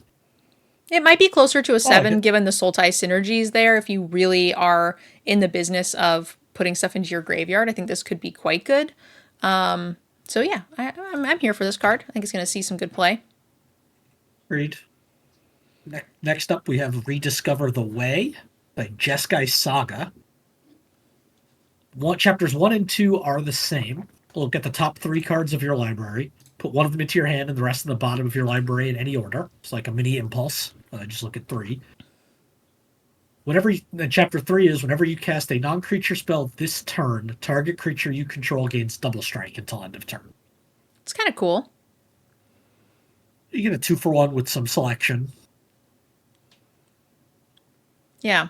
It's a little pricey, but like I feel like that's what Jeskai wants to do, and you're going to build up for a couple of turns for like a big explosive turn, and then you're going to cast all your spells, your cycle pumps and weird stuff, and hopefully obliterate them. I think this is solid. I think the floor on it's pretty reasonable. Like you said, you're going to just kind of draw with some hand selection over time, nice and slow, and then maybe they have to chump because of your threat of activation with like 1 double strike. I feel like that's the low end, but you could just like double strike. You know, you could just have enough monks to where they can't block in a way that's profitable and you just kill them with double strike. You have to have the spells to back it up, but I think this is good. I'm going to say this is like a 6. And if I'm clearly in Jeskai, I'm not cutting this. I'm a little bit higher. I'm like 6.5, but I've always liked these selection effects. Yeah. So probably just a little. I love casting Ponder and stuff too much to. That's probably why. Yeah, my concern is like the mana cost is a little specific for it, and then I don't know how easy the 3rd chapter is going to be to get real value out of. So I think I was like hedging to assume that I'm not getting much out of chapter 3. That's fair. But you're right. I think that the selection from chapter 1 and 2 is just maybe good enough to make this more consistent than I'm giving it credit for. Also, with the way Chapter 3 works, like it's a 3-mana spell, but I don't really care if I'm casting it on 3. Yeah. I'm fine casting it later after I've got a few creatures on board. Absolutely. If you're casting it for 3, you're probably just getting like lands and hand smoothing and stuff. So it's actually, Sure. I think when you cast it on 3, it's like the low end of its capabilities. Probably, yeah. You might get, I'd have to look. You're probably going to get some cases where you could be like, this on 3, like a 2-drop, this on 3, 4-drop, and then hit 2 things on 5. But you're right. I think you are going to, on average, get better value playing it later. Yep. Next up, I am fading. I hope there's not too many left. Reigning Victor. We have the Mardu split rating. 3 mana for a 3/3 mobilize. When this creature enters, target creature gets +1/+0 and gains indestructible till end of turn. This is a 1-time ETB, and it's a 3/3 for 3. That's very hard to cast. Oh, it has mobilize. Okay, I like that it has mobilize. I'm not over the moon about this, but I think it is solid. Giving another creature with mobilize the ability to get in seems good. So 6. I don't think it's quite strong enough to give anything a 7. I would agree. I think we just have to note, because it's so unusual for this video, it's only the 2nd common we've seen. Yeah, true. There's not usually a lot of multicolor commons. There are only 5. There is 1 cycle of these creatures with this mana cost. Like the other one we saw was the Sultai one that lets you look at the top 3, put 1 on top, and the rest in your graveyard. That makes sense. And then we have a couple more to come. So, agreed. I think it's a 6, but I think it also just looks so weak compared to everything we've been seeing, because it's one of the only commons we're going to see in this video. What do you think rating wise? I like it as a 6. All right. Next up, Reputable Merchant. Oh, it's got a little turtle. It's a pretty big turtle. If the goods are in its shell, then where's its body? Well, it's a very, very big shell. It's too big for him. We'll go with that. Abzan, split card, 2/2 for potentially 3. When this creature enters or dies, put a counter on target creature you control. So it's a 3/3 for 3. And when it dies, it does more. This one also feels pretty low impact. This feels a little worse than the other one. So I gave that one a 6. I'm going to say this is a 5.5. I think it is as well. These commons are simple and not thing we have to go too much into. It does synergize really well. There might be something on board that says, like, when you put a +1/+1 counter, do a thing, draw a card, first time per turn. Like, we see lots of those things, and there has been enough counter synergy that, you know, when you put a counter on something, move another counter, do a thing. I'm pretty excited about this card. I think this synergy is going to be one of my favorites to play, but it's kind of low impact. But it itself is low impact, and you need a high impact card for this to be to enable it. So really, where do you put the power? I put that with the card that is the payoff, not the enabler. Sure. But this will be a really good piece of that puzzle if you get them. Okay. Revive. Oh, go ahead. Yes, please. Yeah. Figure, yeah, you Revival of the Ancestors. 1 Abzan, 4 mana for a saga. Chapter 1, create 3/1/1 white spirits. 2, distribute 3 +1/+1 counters among 1, 2, or 3 creatures you control. Chapter 3, creatures you control gain lifelink and trample until end of turn. I want all of those things. This feels way better than Jeskai. 3/1/1s. Then 3 2/2s. You've got 3 2/2s. Flyers. Or no, not flyers. They're spirits that don't fly. I hate when they do that. I also hate when they do that. And then 3 2/2 trample lifelinkers, plus whatever else. Hopefully you've got some bigger things for trample, but even still, you've got 3 2/2s for 4 mana. And some counters that might help you with some other synergies. I feel like there's something we could do that's not a spirit.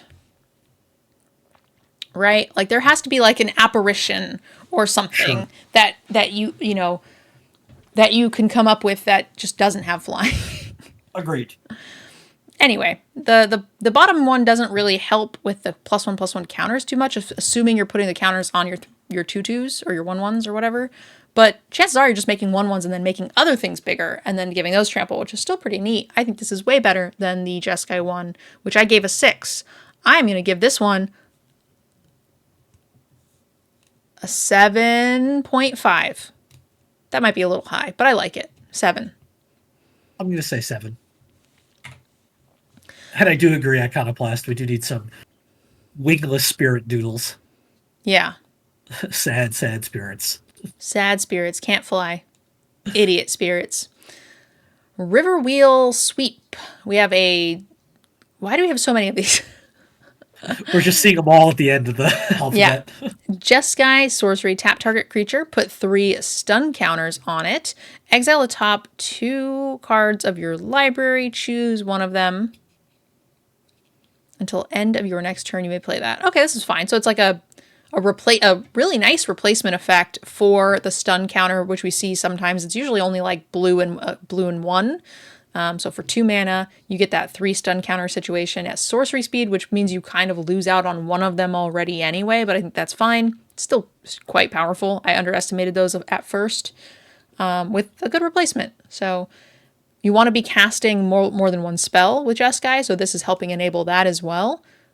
This feels fine. I'm not cutting it. I would say this is like a 6. I think it's around a 6, but might be a 5.5.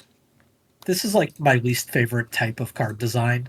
Like, so Jeskai is the blue centered card. So basically what it feels like is, here's an Azorius ability and here's an Izzet ability. I'll just stick them both on the card.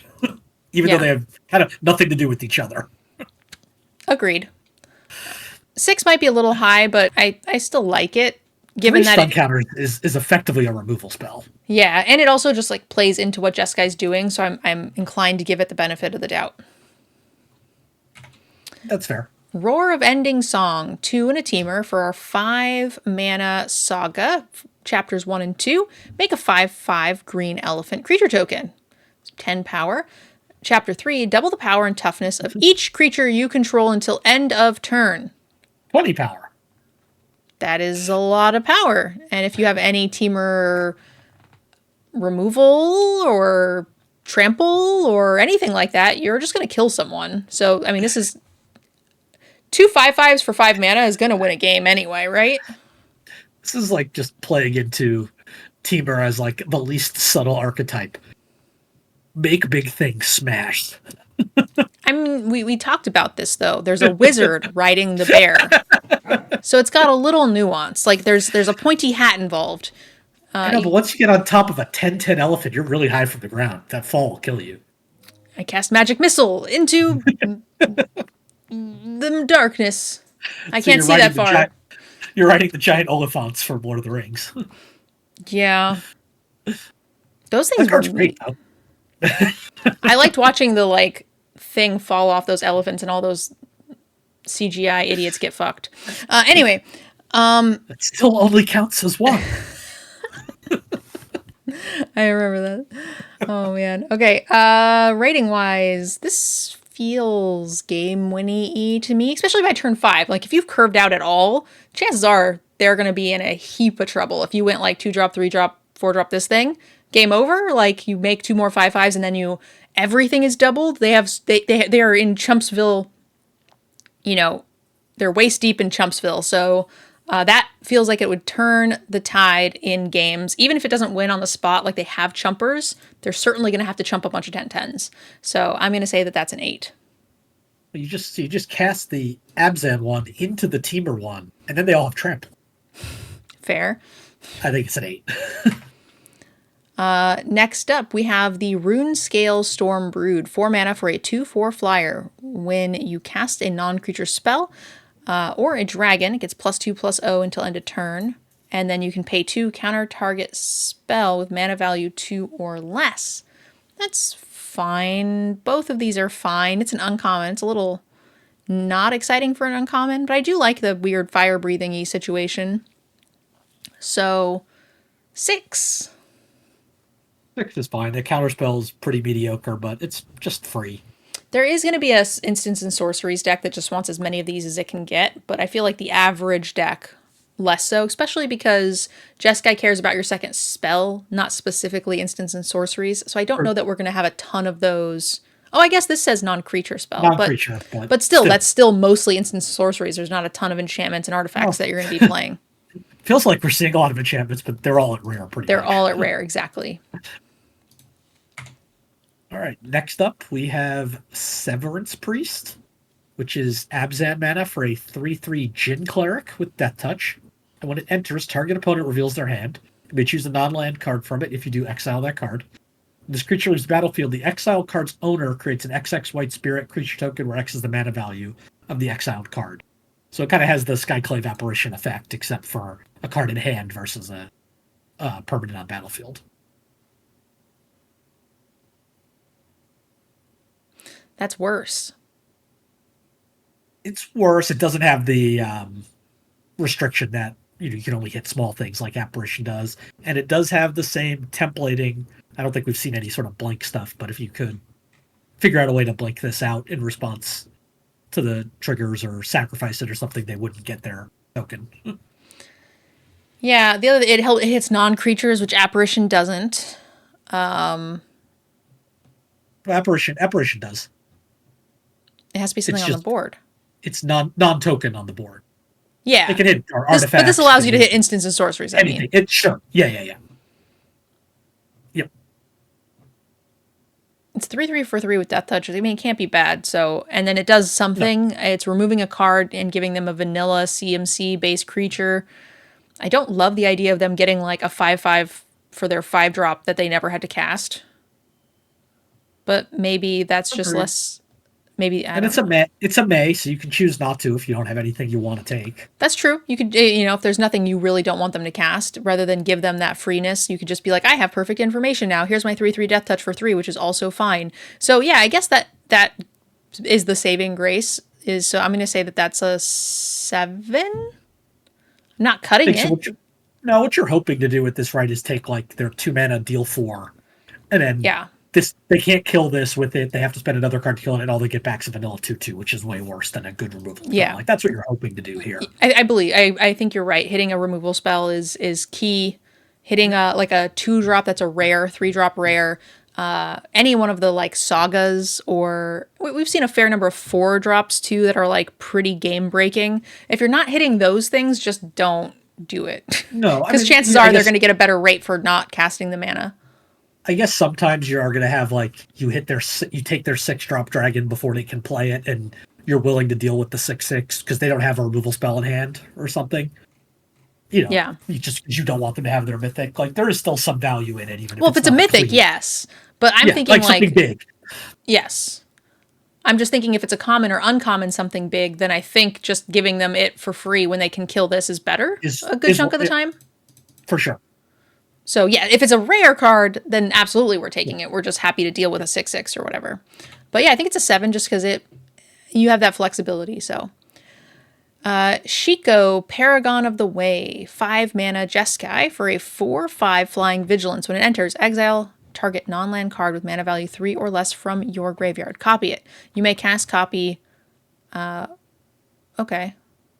It's only a one-time deal, but that's still okay. I feel like at 5 mana, there might be a bunch of times where I don't... Oh, it says non-land, so it could be a creature. Yeah, that's good, that's good.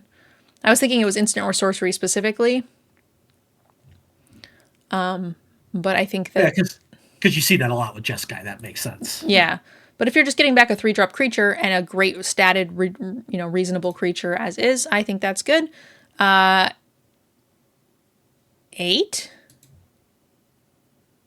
That may be a little high, but like I feel like the average 3-drop or whatever is going to be pretty good. Could be removal, could be... Just a random 3-drop creature for free. It's not like you're paying extra for the ability here. You already got stuff that you're happy with. Yeah, you're very happy for a 5 mana 4/5 flying vigilance. Like we're already thinking that can win games if they can't kill it, right? 7.5 at least. Yep. Okay. He's back. Skirmish Rhino.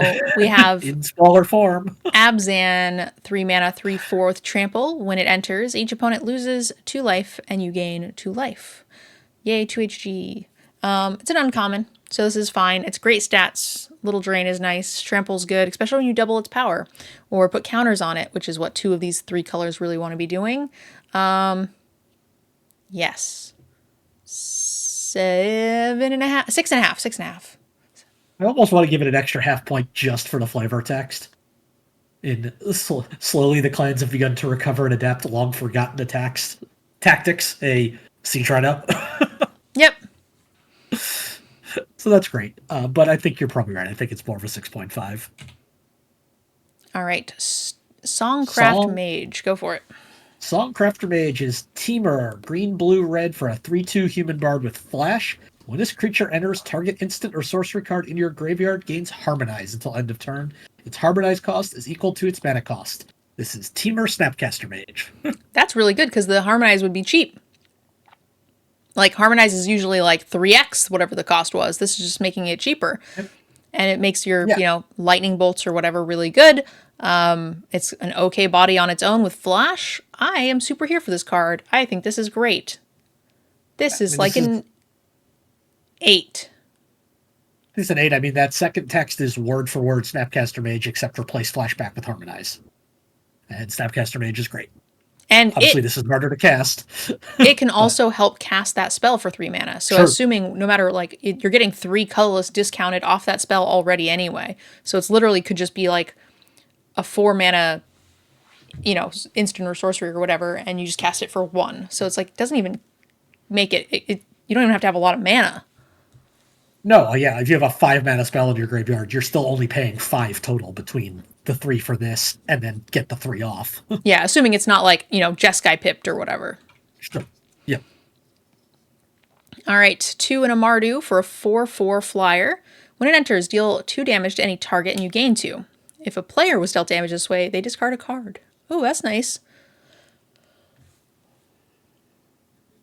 I like that you get an extra bonus if you go face, because sometimes you just don't have a good target if they have a 3/3 on board or whatever. So the nice little bonus there is good and might just be better than killing their 2/2 sometimes. I think that's excellent. And it just makes it that you get a card no matter what, right? You get a creature you get a card out of their hand, or even if you target a creature and they have some trick, you've still gotten that out of your hand. Like there's no point where all you're getting is a shock and no card value. This might be my favorite of the bunch for the uncommon cycle so far. So I am never cutting this card. I think it's great. I'm going to say it's like a 7. 7 seems right. But there is so many 5 and 6 drops. Good Lord, these games are going to take forever. And I am so excited. I hope. I am so excited. All right, Star Wars Successor. 2 and a Golgari, 3 mana, 3/2 with Menace. Whenever one or more counters are put onto a creature you control, if it's the first time this has happened, put a +1/+1 counter on this creature. If this is the first time counters have been put onto that creature. So it can trigger multiple times, just only once per creature per turn. Yeah, this is excellent. We looked at this during the set review. This is one of those payoffs for that other turtle. Yeah, for the turtle idiot I was telling you about, where like this was going to get those triggers. So sure. The turtle goes up in value once you start to go deeper into the synergy stuff. I think this is good. There's a lot of cards that put counters on stuff. So Revive? No. Fuck. You're running out of time to get this right by the end of the set review. It's not Revive? Nope. I feel like it should be. That's what the mechanic is supposed to be. It is called Revitalize? No. Renew. Renew. Why is it renew? It's a dead thing you're exiling from your graveyard. It's forever dead. Well, definitely should be revive then. Well, its spirit is coming back and helping you or something. It's certain nothing is being renewed. No, agreed. Okay. Yeah. Anyway, you're going to renew things on counters and put things on here. Yep, and it doesn't say other creature either, so it can put counters on itself, right? Yes. Yep. Yep. And it works with Abzan too. Wait a minute. When one or more counters are put onto a creature you control, if it's the first time counters have been put onto this creature, put a +1/+1 counter on that creature. Okay, yeah. Okay. This is right. All right. I like this card. This is a good signposty. I think it's doing everything these colors want to do. I'm going to say it's a 7. 7 seems right to me. It's got Menace. I feel like it's a little on the weak side for a 7, but the keyword, I'm willing to give it the bump. For sure.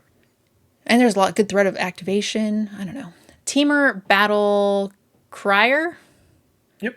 Teamer for a 4/3. During your turn, spells you cast cost 1 less to cast for each creature you control, power 4 or greater. So it's just 1 automatically. So we're just going to pretend that this is a 3 mana 4/3 that says spells cost 1 less to cast.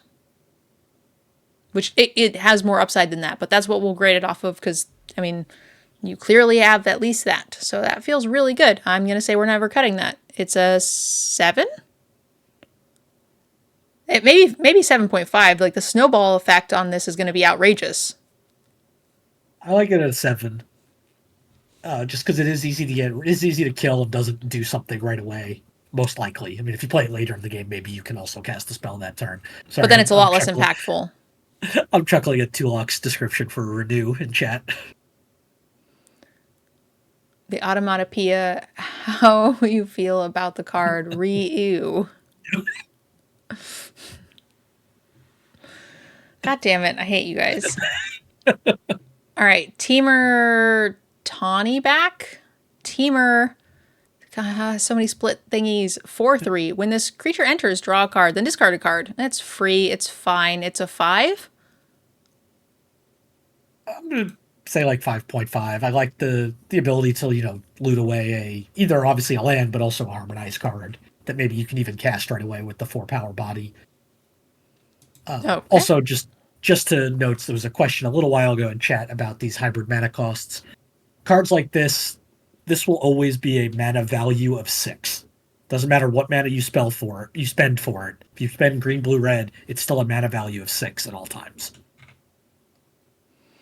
Tival, Arbiter of Virtue. 2 in Sultai, 5 mana for a 6/6 flying lifelinker. Spells you cast have Delve. You can get rid of your graveyard, which is good because Sultai wants to do that. So there's chances where you might even though you have the mana, just want to delve to trigger stuff, which is really helpful.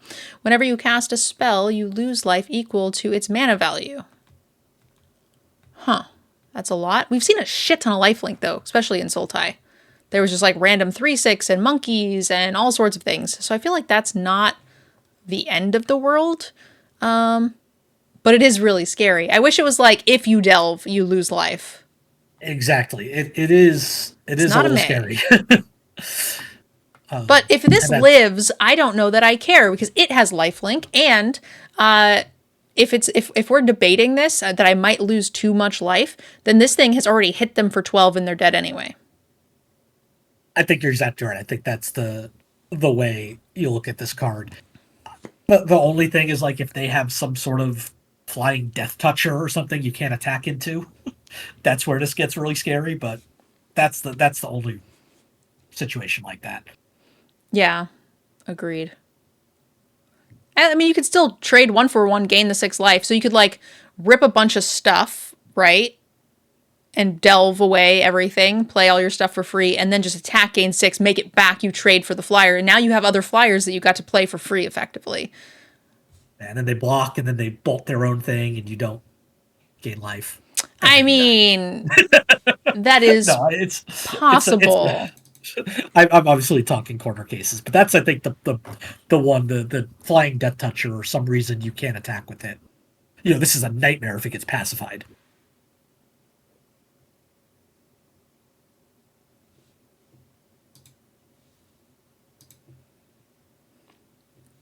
Yeah, I think that is still fine. I think this is an insane card. 9. Agreed. It's still fantastic. I like it as 9. Although, actually, I think now that I think about it, when I said the pacified thing, I think the pacifism of this set makes it lose its abilities. So most of them do, yeah. Thunder of Unity, Mardu. Chapter 1, you get to draw 2 cards and lose 2 life. Fine. That's 3 mana for a black spell. 2 and 3, whenever a creature you control enters this turn, each opponent loses a life and you gain a life. So it even pays you back for all of those. And when you mobilize, you get to gain and drain a ton. That's excellent. I mean, it's 3 mana, so it's a little low impact overall, but, like, you get to draw the 2 cards. I think that's all I care about. So 7? 7 seems right. This is kind of nice for Mardu, drawing 2 cards. I mean, you don't often want to be spending 3 mana early in Mardu to do nothing, but that's okay. You do this later when you need to refill your hand.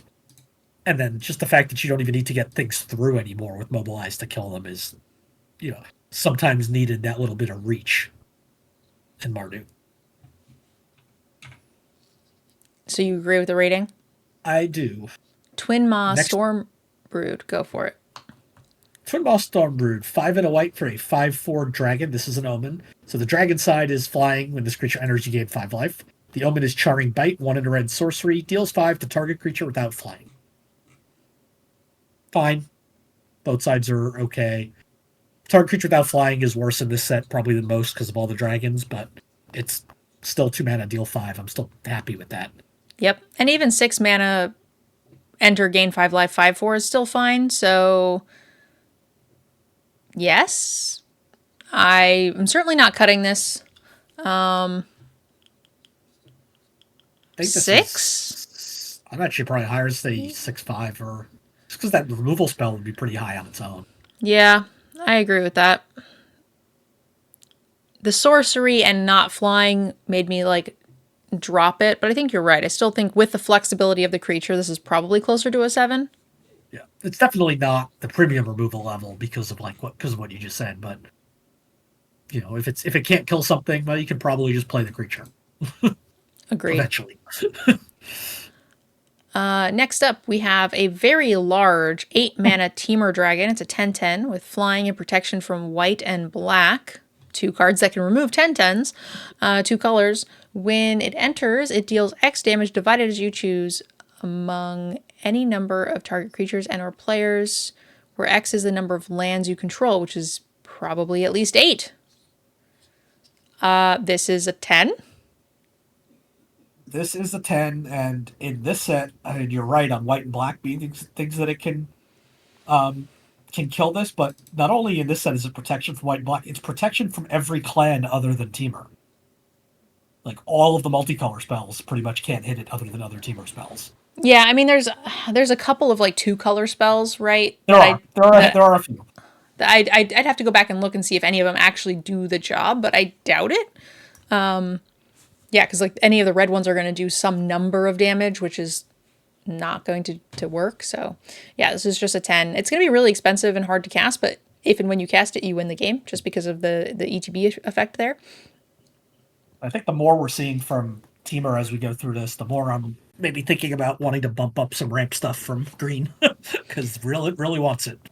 It does really want it. I think there was plenty of it as well, so I'm pretty happy to see that. Whirlwing Stormbrood, 5 mana for a 5/3 flash flying. When you cast a sorcery spell, whenever you cast sorcery spells and dragon spells as though they had, you may cast sorcery and dragon spells as though they had flash. Okay, that's cool. And sorcery, put 3 counters onto target creature you control. So, great. Does everything I want it to do, so it's a fine rate. Flash is nice. Certainly not cutting this. Honestly, 3 counters for 3 mana, even though it says sorcery speed is excellent. So 7? I think it's a 7. Just super flexible. Neither side great, but happy enough with both. Yeah, agreed. Windcrag Siege. Our last siege. Yeah, 3 mana. If you choose Mardu, if a creature attacking causes a triggered ability of a permanent you control to trigger, it triggers an additional time. So that's the Mardu. What was that? The samurai's name? Ish something. Oh yeah. Commander I know staple. what you're talking about, but yeah. And then if you choose Jeskai, at the beginning of your upkeep, create a 1/1 goblin creature token. It gains lifelink and haste until end of turn. This is also... what the fuck? So it was like... busted, screw you, unplayable, and then like 2 reasonable ones. Yeah, that sounds about right. Yeah, perfectly balanced set cycle. Yeah, this is absolutely wonky to have 2 game breaking ones, and then one that's just like totally unplayable. Like we're all over the place in set design here. This is good. I like it. It's doing what we want to do. It's reasonable impact for 3 mana. I like it. It's going to help a lot with some stuff. So let's say 7 with the average deck, and then the harder you lean into any one of these, the better. I think the Jeskai one is substantially worse than the Mardu one. But there's a good chance that you just like your Mardu deck doesn't have the mobilized stuff that you need to make it good. So maybe you just pick Jeskai anyway because it's guaranteed value.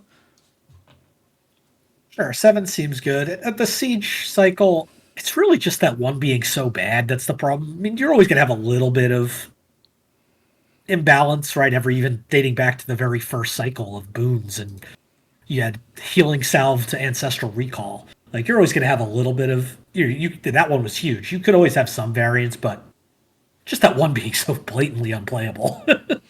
It is very strange. It didn't even it wasn't even like a payoff. It didn't even do the thing. It didn't do anything. It just said maybe if you have other good cards, then maybe this will help you do that thing. But if you don't, then this does nothing. Yeah. Yathen? Is that the next one? Did I say this? Yeah. Yathen Roadwatcher, 1 in an Abzan, 4 mana for a 3/3 human scout.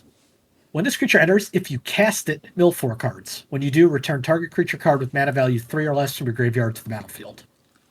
It's fine. It's not very exciting for a rare, but I mean, for 4 mana, I wish it had a keyword at rare, but I'm still probably not cutting this, so I'm going to say 6.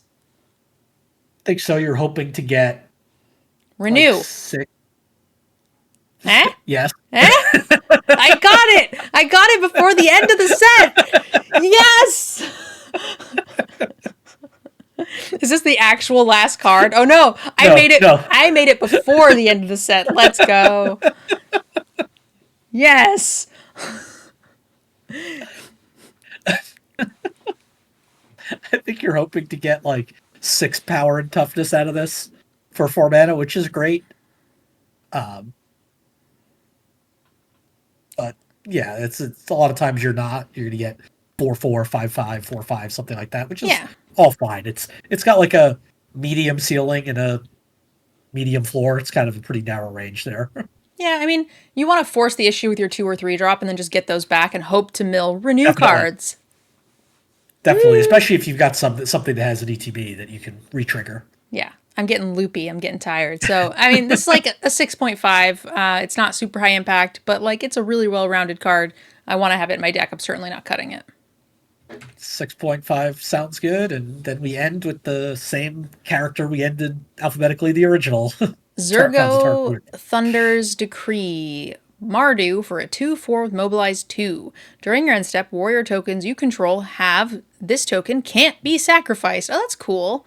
So you could just not attack with this, keep it safe, and attack with all your other mobilized stuff and call it a day. Plus, he attacks pretty well. Like, they might not be able to do the thing, and combat tricks and removal could help get him in.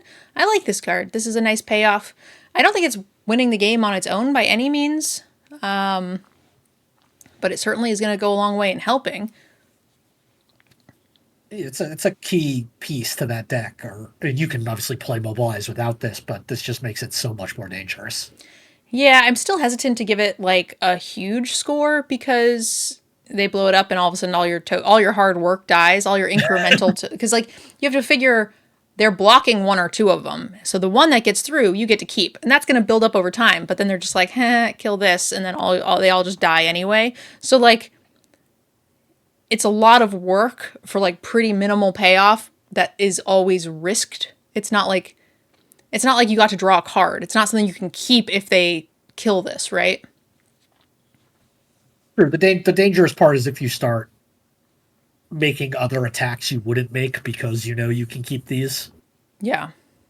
Otherwise you're just kind of, this dies and you're in the same place you would have been without it, and you got some short-term value. But if you start like potentially suiciding other mobilized creatures into that. Although, give me 1 second to reread Mobilize, because I do think there's a chance that those tokens only have that ability for 1 turn, so they would permanently not get sacrificed. If that's the case, that'd be crazy. I want to double check. It does say at the beginning of the next end step. I would not have read that. What I don't know is chat is agreeing with you. So that is tricky.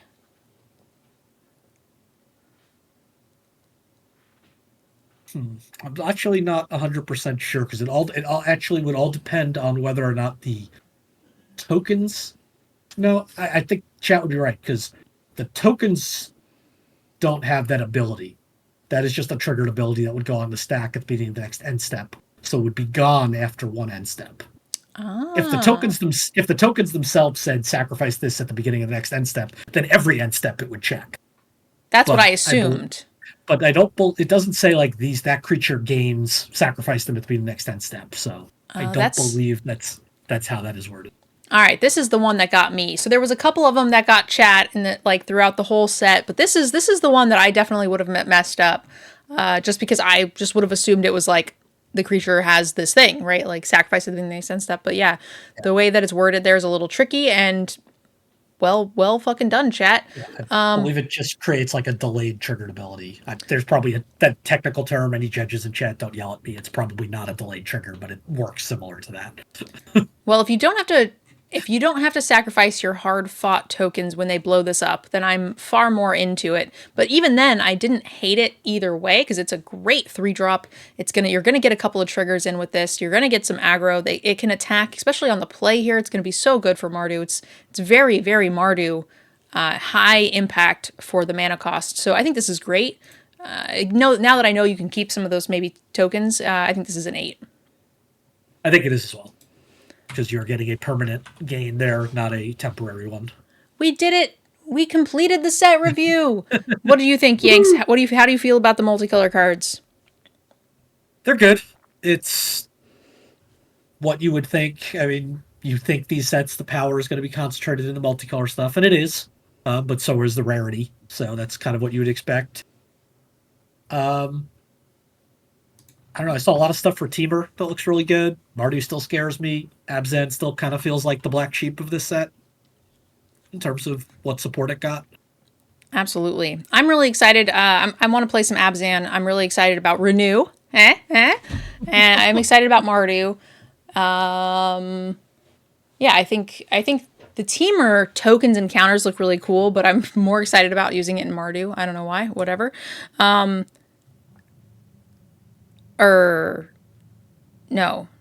The Sultai Renew is really cool, but I want to use it in Teamer or Abzan. I'm going to sleep now. Thank you all so much. Like the video, subscribe to the channel. Don't forget, let us know in the comments what you guys think of the multicolor cards and the set as a whole. For those of you on Twitch, thank you guys so much for watching. We really do appreciate it. And I'm sorry I lost my brain. It fell out of my head. We'll see you guys next time. I will be posting Tarkir limited content like tomorrow after you guys see this video because the early access is on Wednesday the 2nd. And so you guys will have videos starting on the 3rd. Thank you all for watching. And again, don't forget to comment and subscribe to the channel. Bye. Like and subscribe. NerdGirl needs to buy more coffee. Yeah.